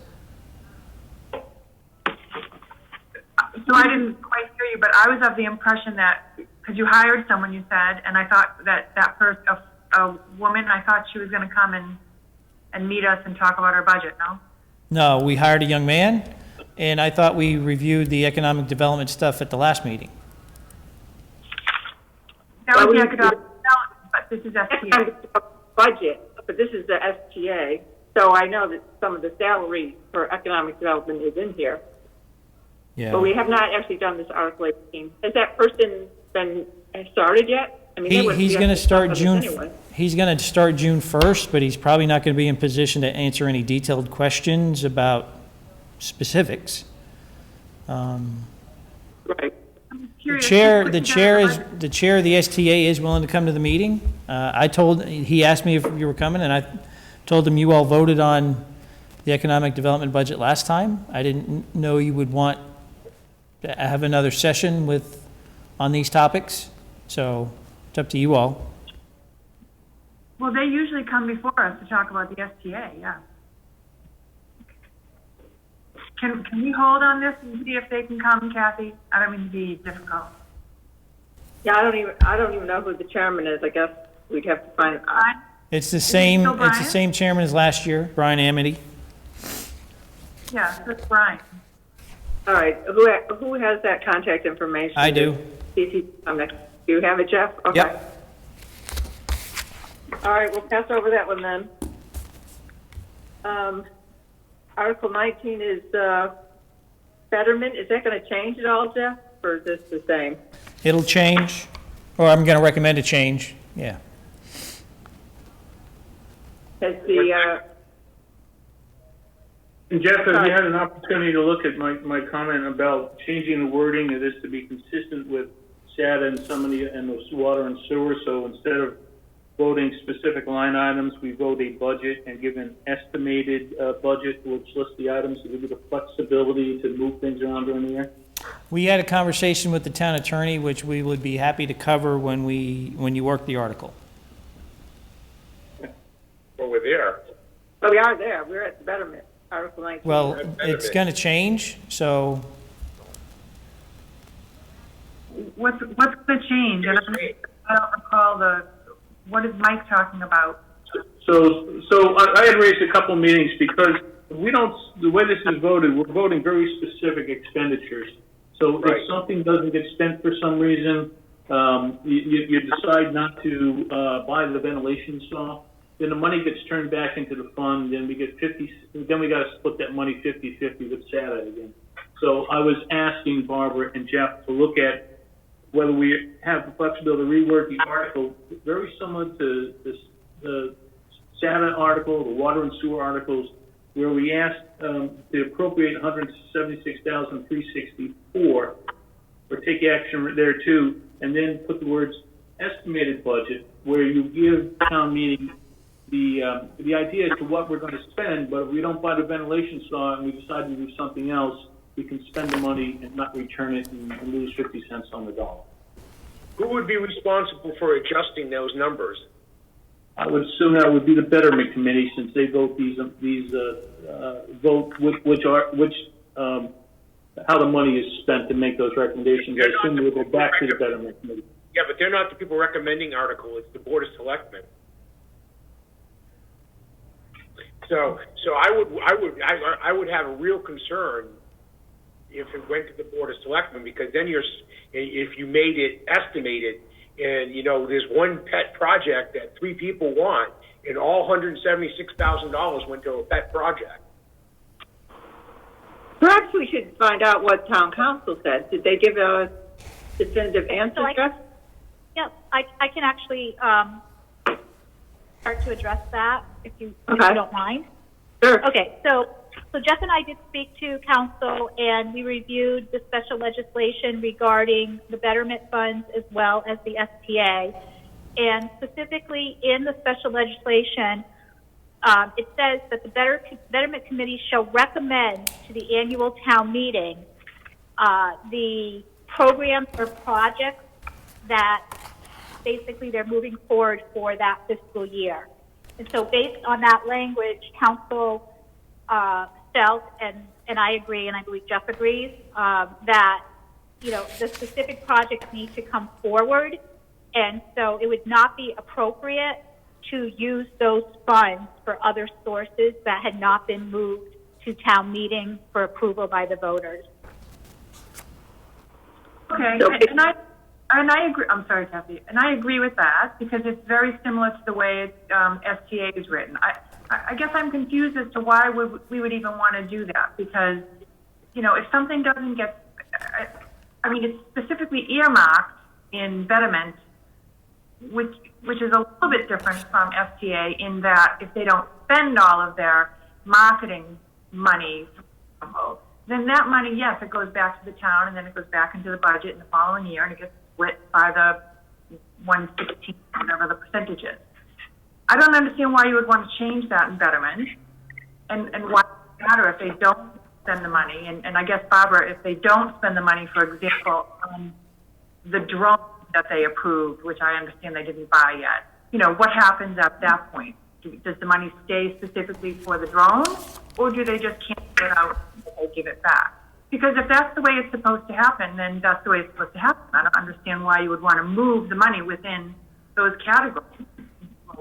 A little off to do it all of a sudden that way. Well, we asked that question based on the question that Mike Hager asked. It wasn't myself or Jeff looking to do that. It was a request for clarification from FinCom member.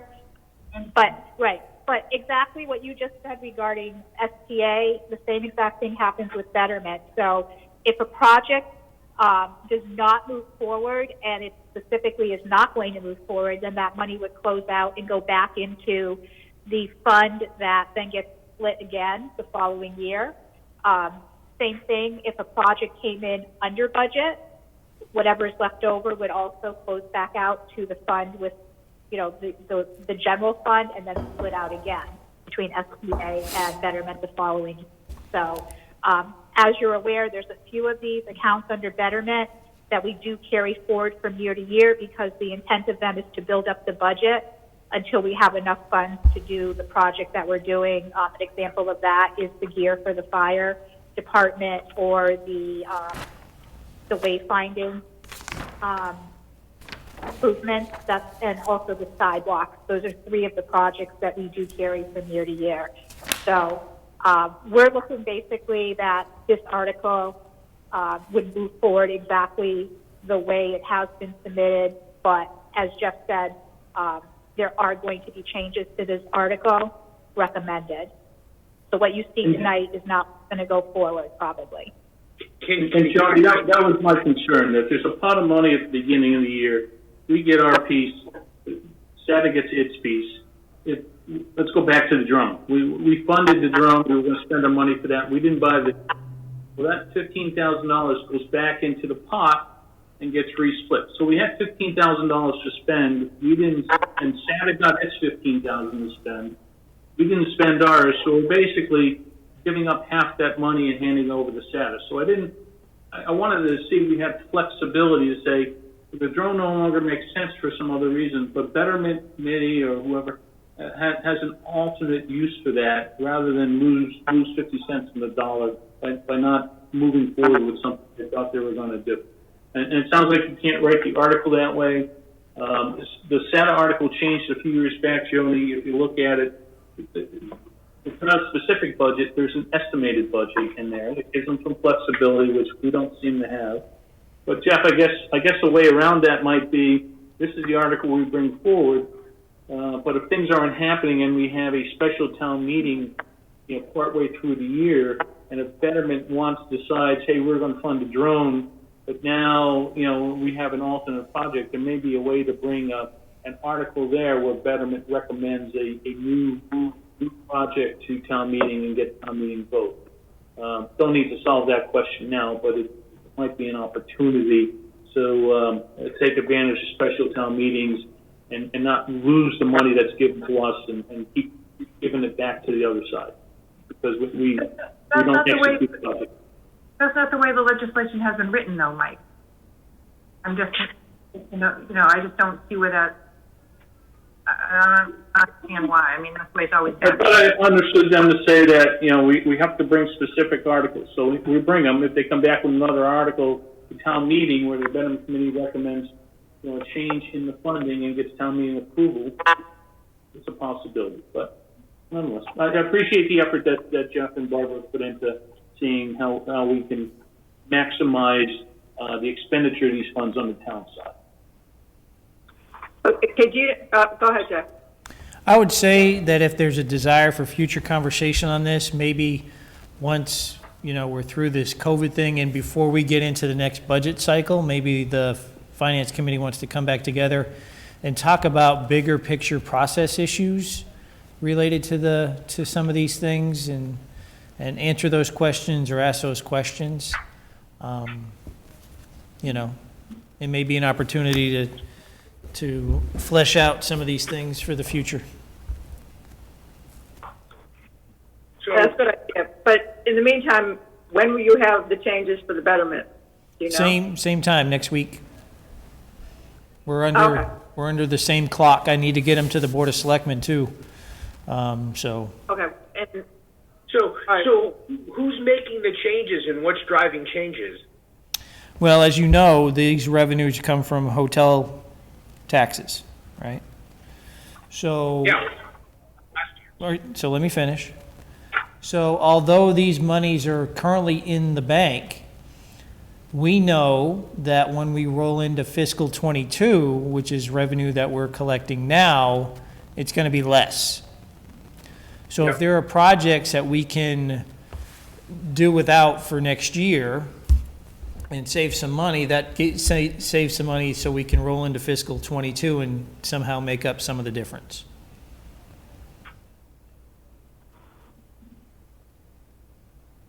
Okay.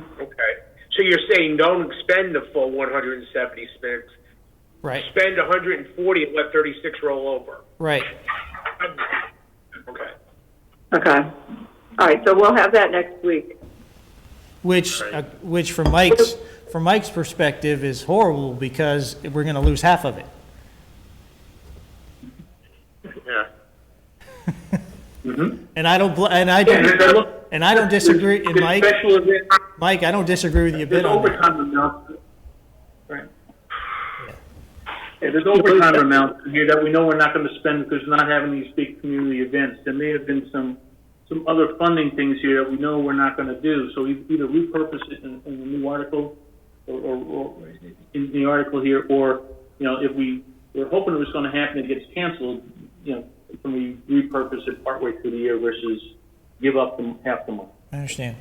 Or repurpose it right into those projects continue from year to year. You can take care of it now instead of next year. So that's some of the things we're working through on how to do this. Okay.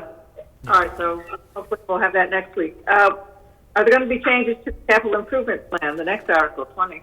Yes. Thought I heard that. There will be too? Yep. Okay. I missed that. That's a yes. Yes. Okay. So we'll skip over that. We've already voted the Article 21, the ambulance stabilization. We're up to Article 22, the OPEB trust fund, which is being... Is there any change there? We're still evaluating that one. So are you recommending we skip it for now? Please. So Jeff, I thought this was a fixed amount. Are you reevaluating spending that amount of money? Or, I don't know. Well, why we would we're trying to see what kind of tools in the toolbox we have to make adjustments, so. Right. This is a just, you don't have to fund this. You should, but you don't have to. Well, again, the non-funding of this may have other impacts if we're in the market for bonds, right? Because because our rating agency looks for consistency, looks for positive practices, so those are some of the evaluations that are taking place on this particular article. What impact long-term does it have? And there's a similar conversation, going on pension contributions, because there's some desire to kind of pull back on pension contributions because they're big numbers. So there's all kinds of conversations going on in that kind of environment on what impacts are there to budgets and fiscal health if we don't make required contributions to some of these long-term obligations. Okay. Article 23, I believe this is the one that was amended with the one you sent out today, Jeff, to Yes. 450,000, is that correct? That was the last vote of the Board of Selectmen, yes. I make a motion, we approve the article as written. Wait a minute, this is going to change. Oh, Okay. again, from the 450? Well, okay, so the exercise we're going through right now, we have two things going on at the same time. One is we have an expected revenue loss due to the COVID issue. So that's over here. And then the Board of Selectmen want to make sure that the tax rate does not go up, okay? So we're merging those two efforts and utilizing a number of tools in the toolbox to get there, right? So first we have to figure out, and this is usually not done till later on in the year, what the tax rate could be. So that's really a function of what revenues are we expecting and what's our assessed value for the different types of things we value going to be. So we're in the process of setting values, whether they be real estate, whether they be personal property, and all those other things. We have to kind of guess, an educated guess, what those values are going to be so we can back into a tax rate earlier than what we would have otherwise to make sure that the taxes don't go up, but we're also covering the expected revenue loss. So there's all kinds of balls in the air right now towards those two things, covering the loss and making sure the taxes don't go up. So this one... Are the Board of Selectmen going to meet next week? What? Are the Board of Selectmen going to meet next week? They're going to meet June 1st is their next meeting. Well, you know, that seems to be kind of a long way for all this stuff to be juggling in the air to make. Well, one of the things we're waiting on, and again, we have extended this process because, as I said, when there's an economic issue in most states, what goes under the microscope at the state level is local aid, right? And we have two big pots of money that we get off the cherry sheets that we don't know, and the state up to till today can't tell us what they're going to do with Chapter 70 money and unrestricted aid. Okay, there's $4 million plus in Chapter 70 money, and there's almost $900,000 in unrestricted aid. We just don't know. We kind of have an idea of what the local revenue impacts are going to be, and we can offset those readily enough. Okay, so add to the mix the fact that the feds have passed the CARES Act, which is the Corona something Relief Act, right? And within that act, there's money for local response to the coronavirus. Sturbridge has been allocated almost $900,000 of COVID relief funds, which today cannot be used for revenue support, okay? There is discussion at the Commonwealth and federal level about making those funds available for revenue support. Okay? As yet, that hasn't happened. Now, our impacts to our local revenue, or our impacts to state aid can be largely offset if those dollars are released rather than to respond to COVID, which most communities aren't going to have these massive expenses for COVID because there's FEMA money in there and there's other CARES Act money for health and blah, blah, blah, blah, blah. So if that money can be flipped to revenue support, the larger hole in our budget can be filled with those dollars. So we're trying to work this problem as long as possible to get that answer, rather than taking another $700,000 of free cash in stabilization to plug the hole. Right? So that's kind of the process. It's all up in the air right now. And we understand we are under a time constraint. We understand we're under a time constraint, but that's where we are. I get what you're saying. So on that meeting, that week of June 1st, when the Board of Selectmen get together, will that be the final decision? It has to be. It has to be. So we would need to meet that week. We already have one scheduled, yes. Yeah, you already have one scheduled. Now, throw another thing in there. There's also a recommendation that we come up with a 1/12 budget in case town meeting doesn't happen on the 29th, right? So we're working that process too.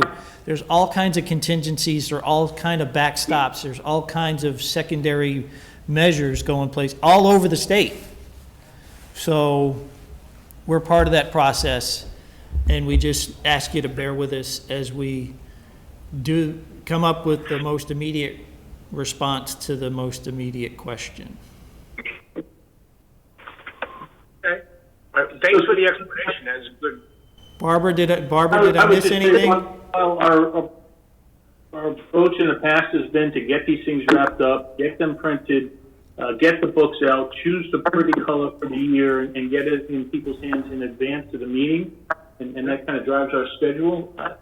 I'm not the least bit worried if this year we don't have a pretty book that goes out 2 weeks in advance of everyone to look at, that we walk in the night town meeting and have to still address a couple items and give some answers on the fly, and as Jeff said, let him chew up his copy machine the day of to get some things printed and out on tables the night of there. This may be a year where the budget comes together at the last minute, and I'm not concerned with that.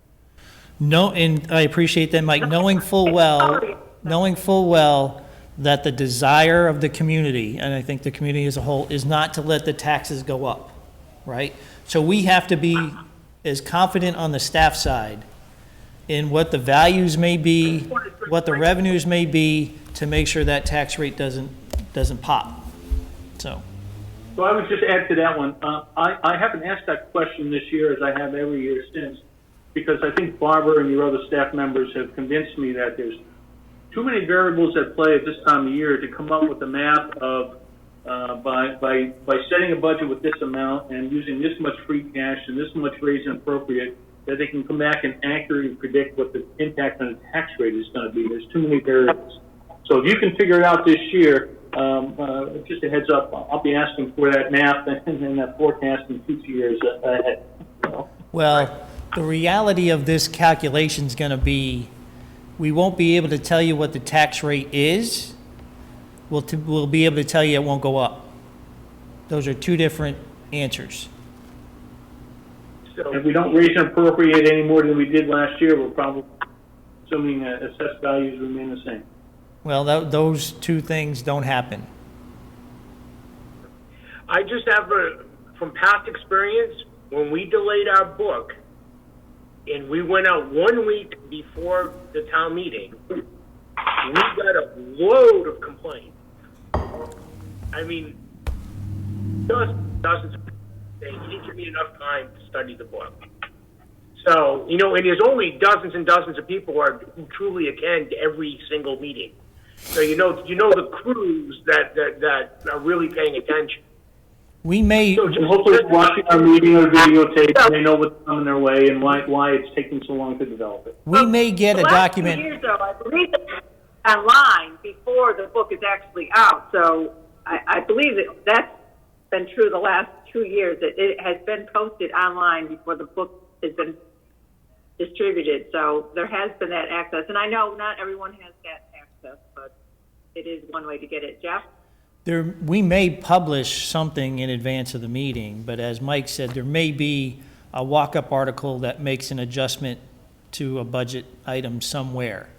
And again, we could settle on it tonight, but 3 weeks from now, the feds come out and say, hey, CARES Act money, it's a free-for-all. Whatever we decided to give you over 20 and 21, you can use it for revenue support. And that changes the game entirely, right? So we just don't know, sitting here today, right? I'm not questioning the need to do this. I mean, I think it's great that we get solid numbers by the end of it. I mean, that's what we really want to bring. But just, there is a demand there to have some information prior to the actual night of the town meeting. Oh, and you'll get that. It just may change between whenever we publish and in the night, right? I mean, none of this is, I would much prefer to have this locked down now and move on, because we're spending, we're asking the same questions. We're going back to department heads and we're spinning, just waiting. And it's, we'd like to get it wrapped up too. I got other things that I would like to work on. So could we actually vote Article 25 then? Since that's the reval, capital stabilization must be the same thing, but the reval has to get done. Barbara, do you? Yep, we wrote that one. What Okay. about 24, the capital stabilization? Well, I mean, if all the numbers are changing, that one should be changing too. Yeah, I wouldn't do 24.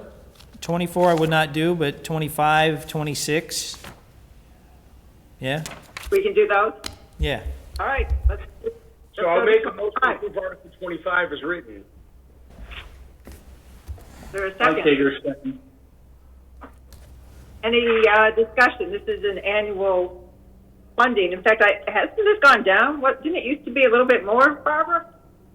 Yes, it went down because now it used to be a revaluation every 3 years, and now it's every 5 years.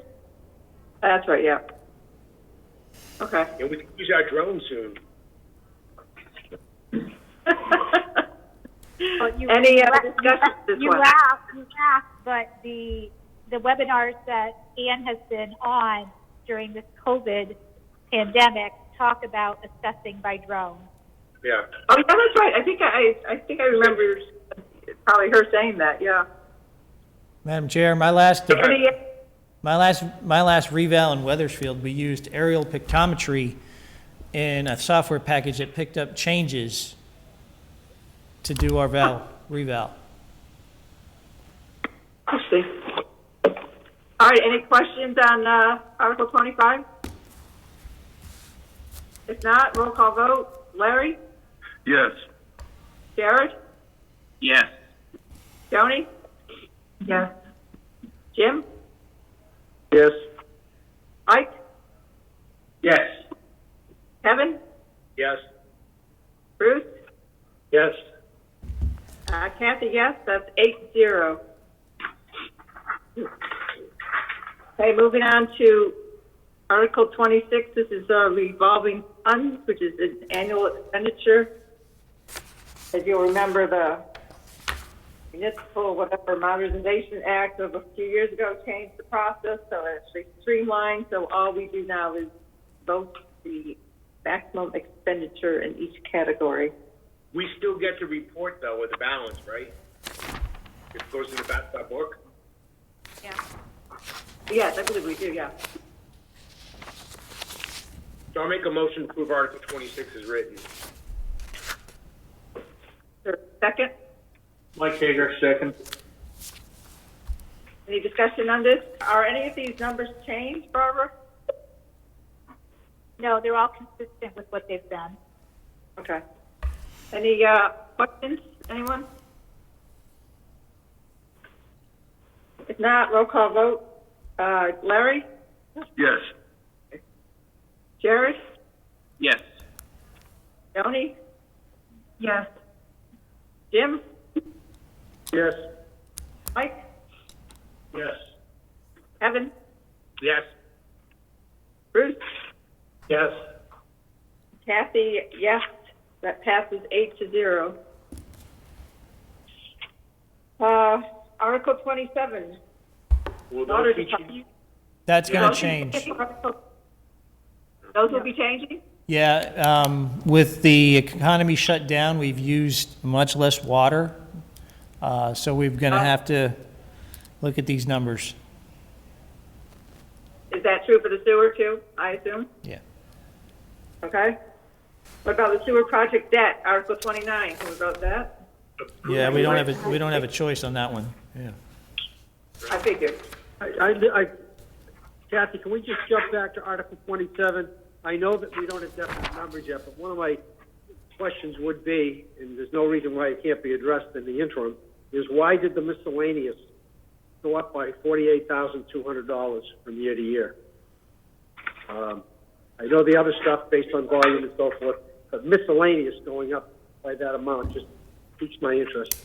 Barbara, you want to take that one, please? Yeah, can we hold the answer till next week, and I will get you the breakdown of what that number entails? Sure. Thank you. Okay. Thank you. Yeah. All right, so sewer project debt? Made a motion to approve it as written. Oh, okay. Yes, you did, Kevin, but I didn't hear a second. Mike Hager, second. Okay. Any discussion on this?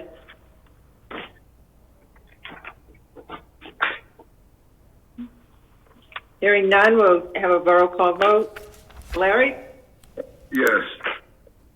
Garrett? Yes. Joni? I'm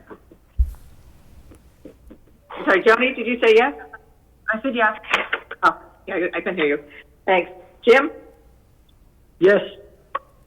Mike? Yes. Kevin? Yes. Bruce? Yes. Kathy, yes. That passes 8-0. What about Article 30? Are we going to do that one? Yes, we're Yeah. we're kind of required to. That's the one that we are obligated to do? Yes. Okay, so this is a DEP. The article is written. Okay, Kevin, this is a DEP mandatory program. Is there a second? Mike Hager, second. Discussion. This is $105,000 for this study. $5,000, but that's each year for the next 10 years. So this is $1 million event. Yes, I saw that. Well, is it the same amount every year, I guess is the question. Or will it go up incrementally? So are we doing infiltration studies on an, so I guess I'm trying to understand, are we doing a $100,000 infiltration study on the entire system each year for the next 10 years? Or are we building up $100,000 a year till we have $1 million to do the study at the end of 10 years? I can get you that answer. We are actually, I do have the answer. We actually are doing sections at a time. And is it estimated that it would be 105 each year? Yeah, it's right around there each year, yes. Okay. I only have one weird question about it, and it's why, you know, and you could probably explain this. It's money coming from the Water Reserve Fund, but it's a study of the municipal sewer system.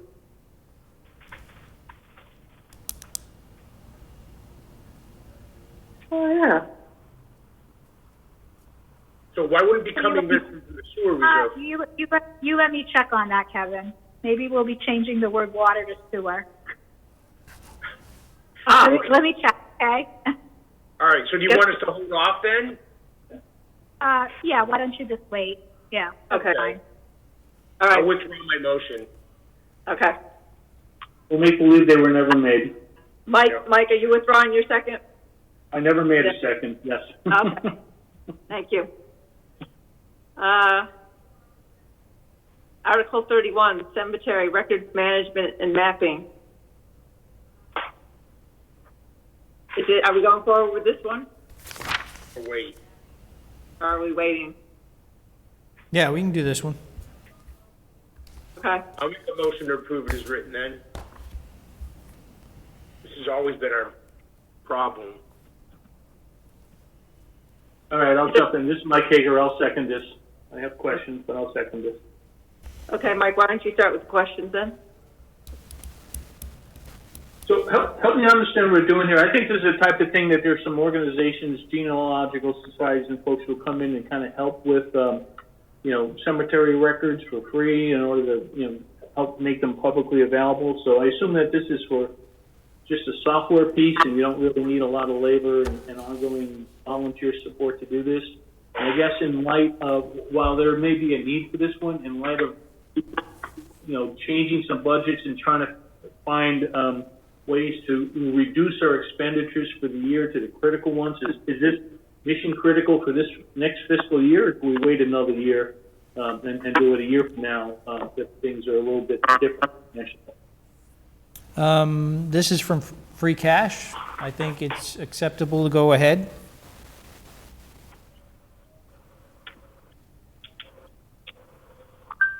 Other discussion?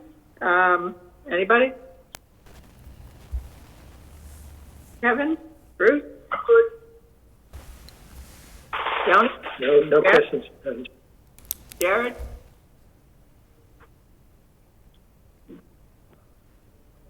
Anybody? Okay, hearing none, we'll have a roll call vote. Larry? Yes. Jared? Yes. Joni? Yes. Jim? Yes. Mike? Yes. Kevin? Yes. Bruce? Yes. And Kathy, yes, that passes 8-0. I think that brings us up. Did we vote 32 already? I know we discussed it with I had that we voted at 9. Okay, it's not in my minute, the new minutes here, that's why. Okay, great. Madam Chairman, can we jump back one article? I just had a quick question for Barbara and/or Jeff on Article 30. I know that you didn't vote on it, but I'm reading the article and what's involved. And I had an additional question that doesn't specifically say this, but does this process also include investigating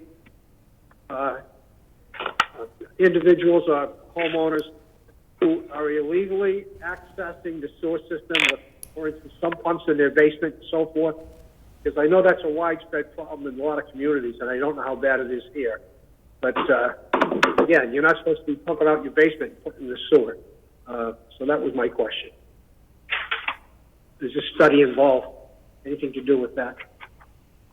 My understanding is this study involves video, sending a camera down the sewer lines and finding out where they're broken or need repair, and then repairing those lines.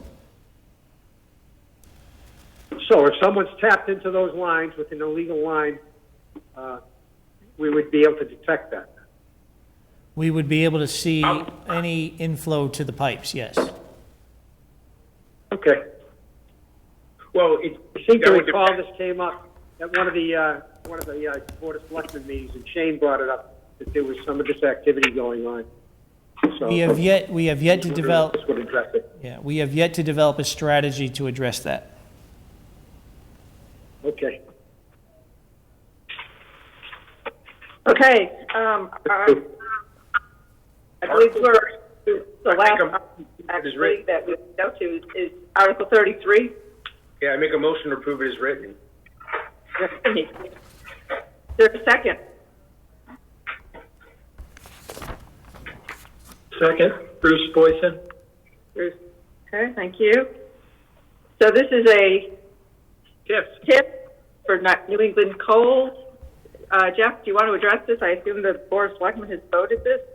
Absolutely. New England Cold is a state-of-the-art transportation refrigeration company. It'll act regionally as a storehouse and distribution center for products that need to be delivered cold, hence the name. They're going in the technology park. So one of the things they asked for was a TIF, which is basically it's a tax abatement plan for 10 years to help offset some of the cost of development. The Board of Selectmen appointed their review committee, and has recommended approval of the TIF. And you can see on the sliding scale, it doesn't identify a fiscal year because we don't know what fiscal year they will complete construction. So it's the first year is year after a certificate of occupancy is issued. So that'll be first year, and then 9 sequential years after that. Be happy to answer any other questions. Okay, there might be questions, so let's go down the list. I know, Mike, you had questions. You want to start? Yeah, so the first one I would have every time I look at the TIF is why would we want to offer tax incentives or give up tax revenue to attract this business to town? I know in talking to Gene about this one, this is probably one of the last parcels in that area and does have a lot of ledge and wetland, and has had interest over time from prospective developers who have all left because of the high cost of development. So I found the answer to my question being that we've had difficulty developing this parcel or finding somebody to come in and develop it without some incentives. So in order to get this last parcel going, we need incentives for that. You don't lose revenue. That's the thing. I'm sorry, Jeff. Go ahead. One of the underlying themes, or one of the underlying philosophies in all the states that use these kind of tools is what's called the but-for principle, which means they wouldn't come here but for the tax abatement. They can probably shop this thing and go somewhere else that will offer those things. So you kind of are in that pool playing that game to enhance your economic base. And although you forgive a certain amount of taxes, there are taxes you would not get but for the use of the program in the future. In my mind, I'd say, fine, go down the road, build this thing in the next town. There's just somebody coming in behind you that will give us the tax revenues, and I don't have to forego anything along the line. But I guess in my conversation with Gene, this parcel is difficult to build, and the only way to get it to be built out is to offer some incentives. The other follow-up I had is, we've done a number of these. I know each time, we don't know how much tax revenue we're giving up here, or maybe let's look at it the other way. We will receive in smaller increasing percentages. So it'd be nice to get an idea as to what the potential tax revenue is from this development when we can get that. And we've offered a number of these in the past. I'm just curious, are we getting the value that we expected out of those? And there's some commitments from minimum job levels. And by offering these tips, what are we seeing for tax revenues? And I know they have to provide annual reports to the state and or the town when they have these. So, if we can just forward that along so we get to see what we've gotten in terms of value for past tips, that helps set the stage for us wanting to do these more. Sure, we can get you some information on that. Yeah. One of the other kind of what's attractive on this particular project, right next door to this is a business called Sturbridge Metallurgical, which is one of the few operations in the country that does what they do, not only for private industry, but also for certain non-private practices in terms of testing metals and processes. They're looking to expand as well, and their only expansion location is on their septic system. So New England Cold will be tying into the town sewer, which is a huge benefit. We get another sewer customer, but they're going to help facilitate the connection to the sewer with Sturbridge Metallurgical, which helps them quite a bit. So it's kind of a nice package down there right now, and Sturbridge Metallurgical will also be applying for a TIF, which you'll see at a later date. I did have one last item. The only other thing that jumps out at me is we know that here it's 3.15 million cubic feet. I read this 10 times, and I read it as square feet every time, and I saw it as a huge building. Gene, when I talked to Gene, it really is a building the size of Walmart that's 3 stories tall. So I just wonder if the 3 million cubic feet, I'm not the only one who might react that this is a very large building and draw some maybe non-positive response to that one. But but if the article is written the way it is, we'll move forward. I'm all set. I'll keep quiet on the rest of this. Okay, Kevin, questions?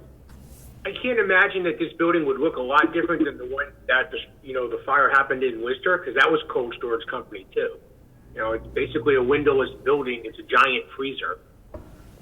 And going forward, but I mean, I used to be really advocating not doing TIFs, but over time I've changed my perspective. The difference is just you only give them the breakdown of the difference between what they're currently paying in taxes and what their new taxes are. So they're out paying what was paid the previous year in that first year. It's all the new. In the great scheme, it's just empty lot. It's not a lot. But I guess I'm going a long way to my question is: do they still get the tax benefits from the state when we grant a TIF, or is it that program? Well, they still access. Yes, the answer to that is yes, they absolutely do, and it's a lot more than they get from the town. Right. Substantially more than they get from the town. Yeah, usually it's a lot more, but they have to have the local TIF first. Is that still correct, Jeff? Well, you're Just talking can't get it that. without the local TIF. Well, the state provides income tax relief, corporate income tax relief, and job training and all those other things. We're the only ones that provide the property tax relief. Right. Does the state still do that? Yes, they're working with the state for state incentives as well. Uh-huh. You can't get the state incentive without the local TIF. Right. Well, they're mutually exclusive, I think, because one's property tax, the other is an income tax and payroll tax. It used to be they had to have local before they could apply for state, I thought. There may be where they need to have the support of the local community for the industry, but I don't know if a TIF has to be. I can find out. I don't know if they're contingent upon one. I believe you have to have the TIF to get the state benefit. What's that? I believe you have to get the local TIF in order to receive the benefit from the state. Okay, They won't consider it unless you get the local TIF first. That's my understanding. Used to be that way anyway. It used to be that way. All right. Well, I do know that the state has to approve the TIF, but I can find out. Okay. Kevin, are you also? I am. I'm good. Thank you. Okay. Bruce, questions? No questions, Madam Chair. Larry? No questions. Jared? None. Joni? I do actually,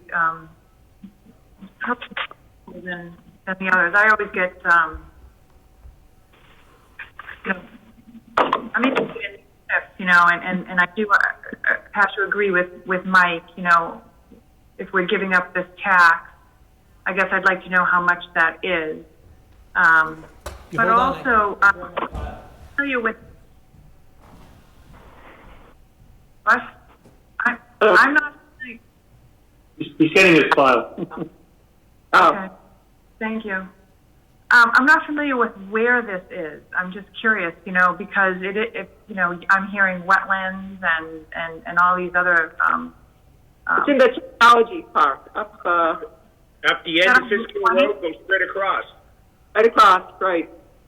Fisk Hill Road. Okay, so up off of Route 20 then. Yeah, it goes straight across 20, and that's all the tech park in there. It goes up Route 49 in that whole area. Okay, all right, and all right. So now I'm more familiar. I thought it was on the other end, heading towards Brimfield. No. So this facility wouldn't be seen then. I'm be behind the forest there. That's kind of buffering a But little bit really, of. the only thing that you can keep from the road is the Venture building. So you actually see it on the Pike side, I guess. But okay, so that was interesting to me, and I guess it's going to be quite a huge facility from the sounds of it. So my other question was because it was brought up by Jeff about the sewer. How is that going to affect? Why are we concerned about that? How the two companies are going to tack into the sewer? I'm curious. Is there a benefit to someone like myself who is on sewer? Do I see any of that? Like, what is the deal? Why would you mention that? Well, they're helping you figure the cost. This is Mike. I think what he was saying is, by incenting this company to come in, they're going to tie into the sewer. The other business that's located next to this would like to expand, but in order to expand, they have to, their expansion area is where their septic system is, so they're unable to expand without difficulties. So by this business coming in and making a sewer connection, provides an opportunity for that other existing business to connect to the sewer a lot less expensively than doing on his own, and thus leads to expansion of that business as well. Over the prior. So it has no sense to the overall cost of sewer to residents. You know, it's a moot point, I guess, is my question. There's no residents. The more people that go on to the sewer system helps reduce the costs over the whole thing. They would take up more of it. Go ahead. You have two things. You have a sewer system that is using less than a third of its capacity, about a third of its capacity. The Right. more users you're spending the same amount of money to treat that sewer with or without New England Cold, but with New England Cold, you get someone else paying the bill. That's a good thing, because your sewer plant is designed for 1.3 million gallons a day. You're under $500,000 on a dry day right now. So the more users you get, the better you are. And secondly, my file on New England Cold is now digital, so in order for me to get to it, I've got to kind of move away from the go-to meeting, and I'll get that information to you. Okay, so I guess I understand that about the sewer, and I know, Kevin, I've heard you mention it time and time again, but as new people come on, I see that the sewer rates, going down. So It's not that they don't go down, it's just they don't go up as much. The more customers you have, you distribute the cost over more people. Yep, I'm going to say no on that one. Okay. All right. Are you all set, Joni? Tim, do you have any questions? No, thank you. Are we ready to vote then? Or do people still need more information? I'm good. Where does Mike go? There he is. All right, well, why don't we do a roll call vote? Larry? Kathy, before you go there, I forgot, I have one more item. This is the only article where their sponsor was not listed in the article. I assume that you will insert who a sponsor is at some point? There's a couple like that, yeah, but you're right. You should have The sponsor would be the Board of Selectmen. Okay. I'll check those as we go forward. Okay. All right, then roll call vote. Larry? Yes. Jared? Yes. Joni? I'm going to say no. Jim? Yes. Mike? Yes. Kevin? Yes. Bruce? Yes. Kathy, yes, so that's 7-1, it passes. And I think that we have, first of all, reached 9 o'clock, and second, I think we've done what we can here. Yeah. So we'll wait for... I just have one question. What are we expecting as this Little League lighting project? What is it? What is the number, and what does it entail? Do we have general idea? Yeah, we got... I do not. I do. Go ahead, Jeff.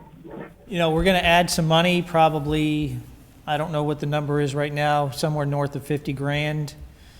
When we bid the project, the specs were, well, when we got the original appropriation, it was based upon a 2018 proposal, which wasn't complete. So when we bid the project and went ahead with the work, there's certain elements to the overall project that weren't accounted for, and the soils weren't suitable for the original base design. So the base design has to change. We need more money for the electrician. We're converting to LED. So all those things added up to a change order of roughly, at a minimum, $66,000. So it could have been more. So Robin and Annie have been rescoping the project and putting some new numbers together, which will go to CPC next week. So who's responsible for the bad spec?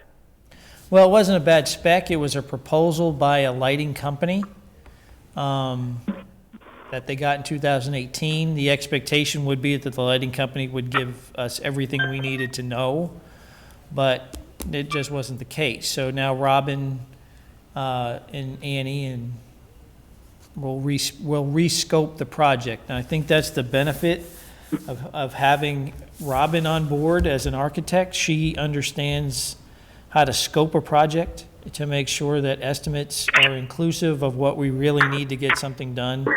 And I would expect that cost estimates will be much more accurate going forward, rather than relying on a contractor who, you know, just coming out to take a look at the gig, gives us a number.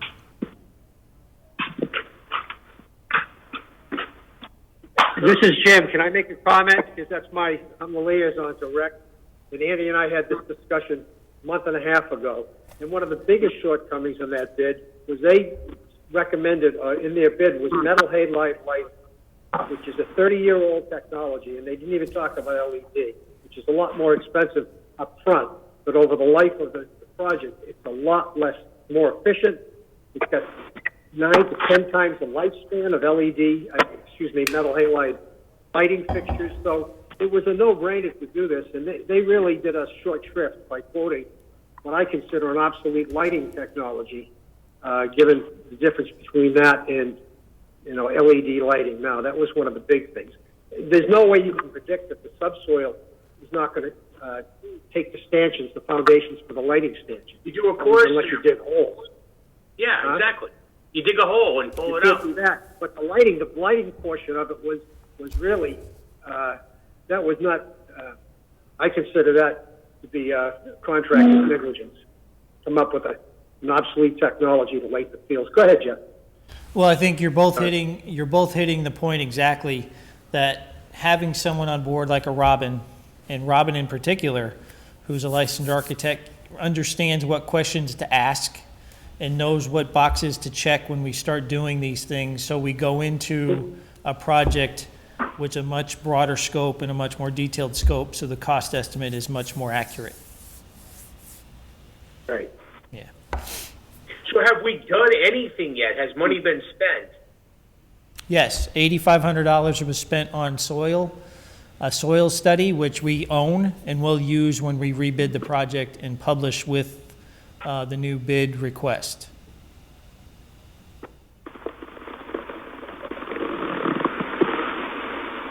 So under the terms and conditions of the contract that we signed with the contractor, we can cancel at any time with 10 days' notice. However, we have to pay the contractor for any work or materials they've done or materials delivered to the site, which we now own. So the only work done up until the time they stopped was the soil study. And so we are paying for the $8,500 soil study, which we will own. And when we rebid the project, that information will now be known to every potential contractor. So they'll be able to design their pole stanchions or their pole supports in accordance with the soils that are available. So we didn't really lose anything. We got a soil study that we should have done anyway. Yeah, but I kind of feel we were sold a bag of goods, you know, when we were given the initial proposal. Well, again, it's about having, it's what you did historically is you go to a contractor and say, hey, what's this going to cost us? And that's what you used. Having a facilities manager that has an expertise in construction like Robin does adds value to that process so you don't get caught short on a scope. And that's really the value, and that's really the process that has to take place. What do we really want to accomplish, and what are the questions we need to ask in order to get a good price and in order to get a good product? And that's a process, and that requires expertise that you didn't have in 2018. It's nothing against anybody that was here in 2018. You just didn't have that expertise on staff. That's all. Everybody did the right thing. It's just there were questions you didn't know to ask. That's all. Too bad you didn't have an engineering budget to hire an engineer to help you with writing the specs and the soil. There you go. See, there you go, right there. That's why you're seeing some of these things in the budget now. We need that expertise. We need to be able to answer those questions before we go to town meeting and say, hey, we want to do X, Y, Z. We want to make sure we only have to ask once and it's complete, right? Because You're basically doubling the cost. What's that? Basically doubling the cost. Of the lighting project? Yeah. Yeah, it'll be substantial. Oh, yeah. Yeah. And I was surprised at the cost anyway. I've done lighting projects for a lot more, and I was kind of thinking it was light to begin with, but, that was the quote you had. The cost increase involves the materials, or is it because it's 2 years later? It's because you want to convert to LED, as Jim said.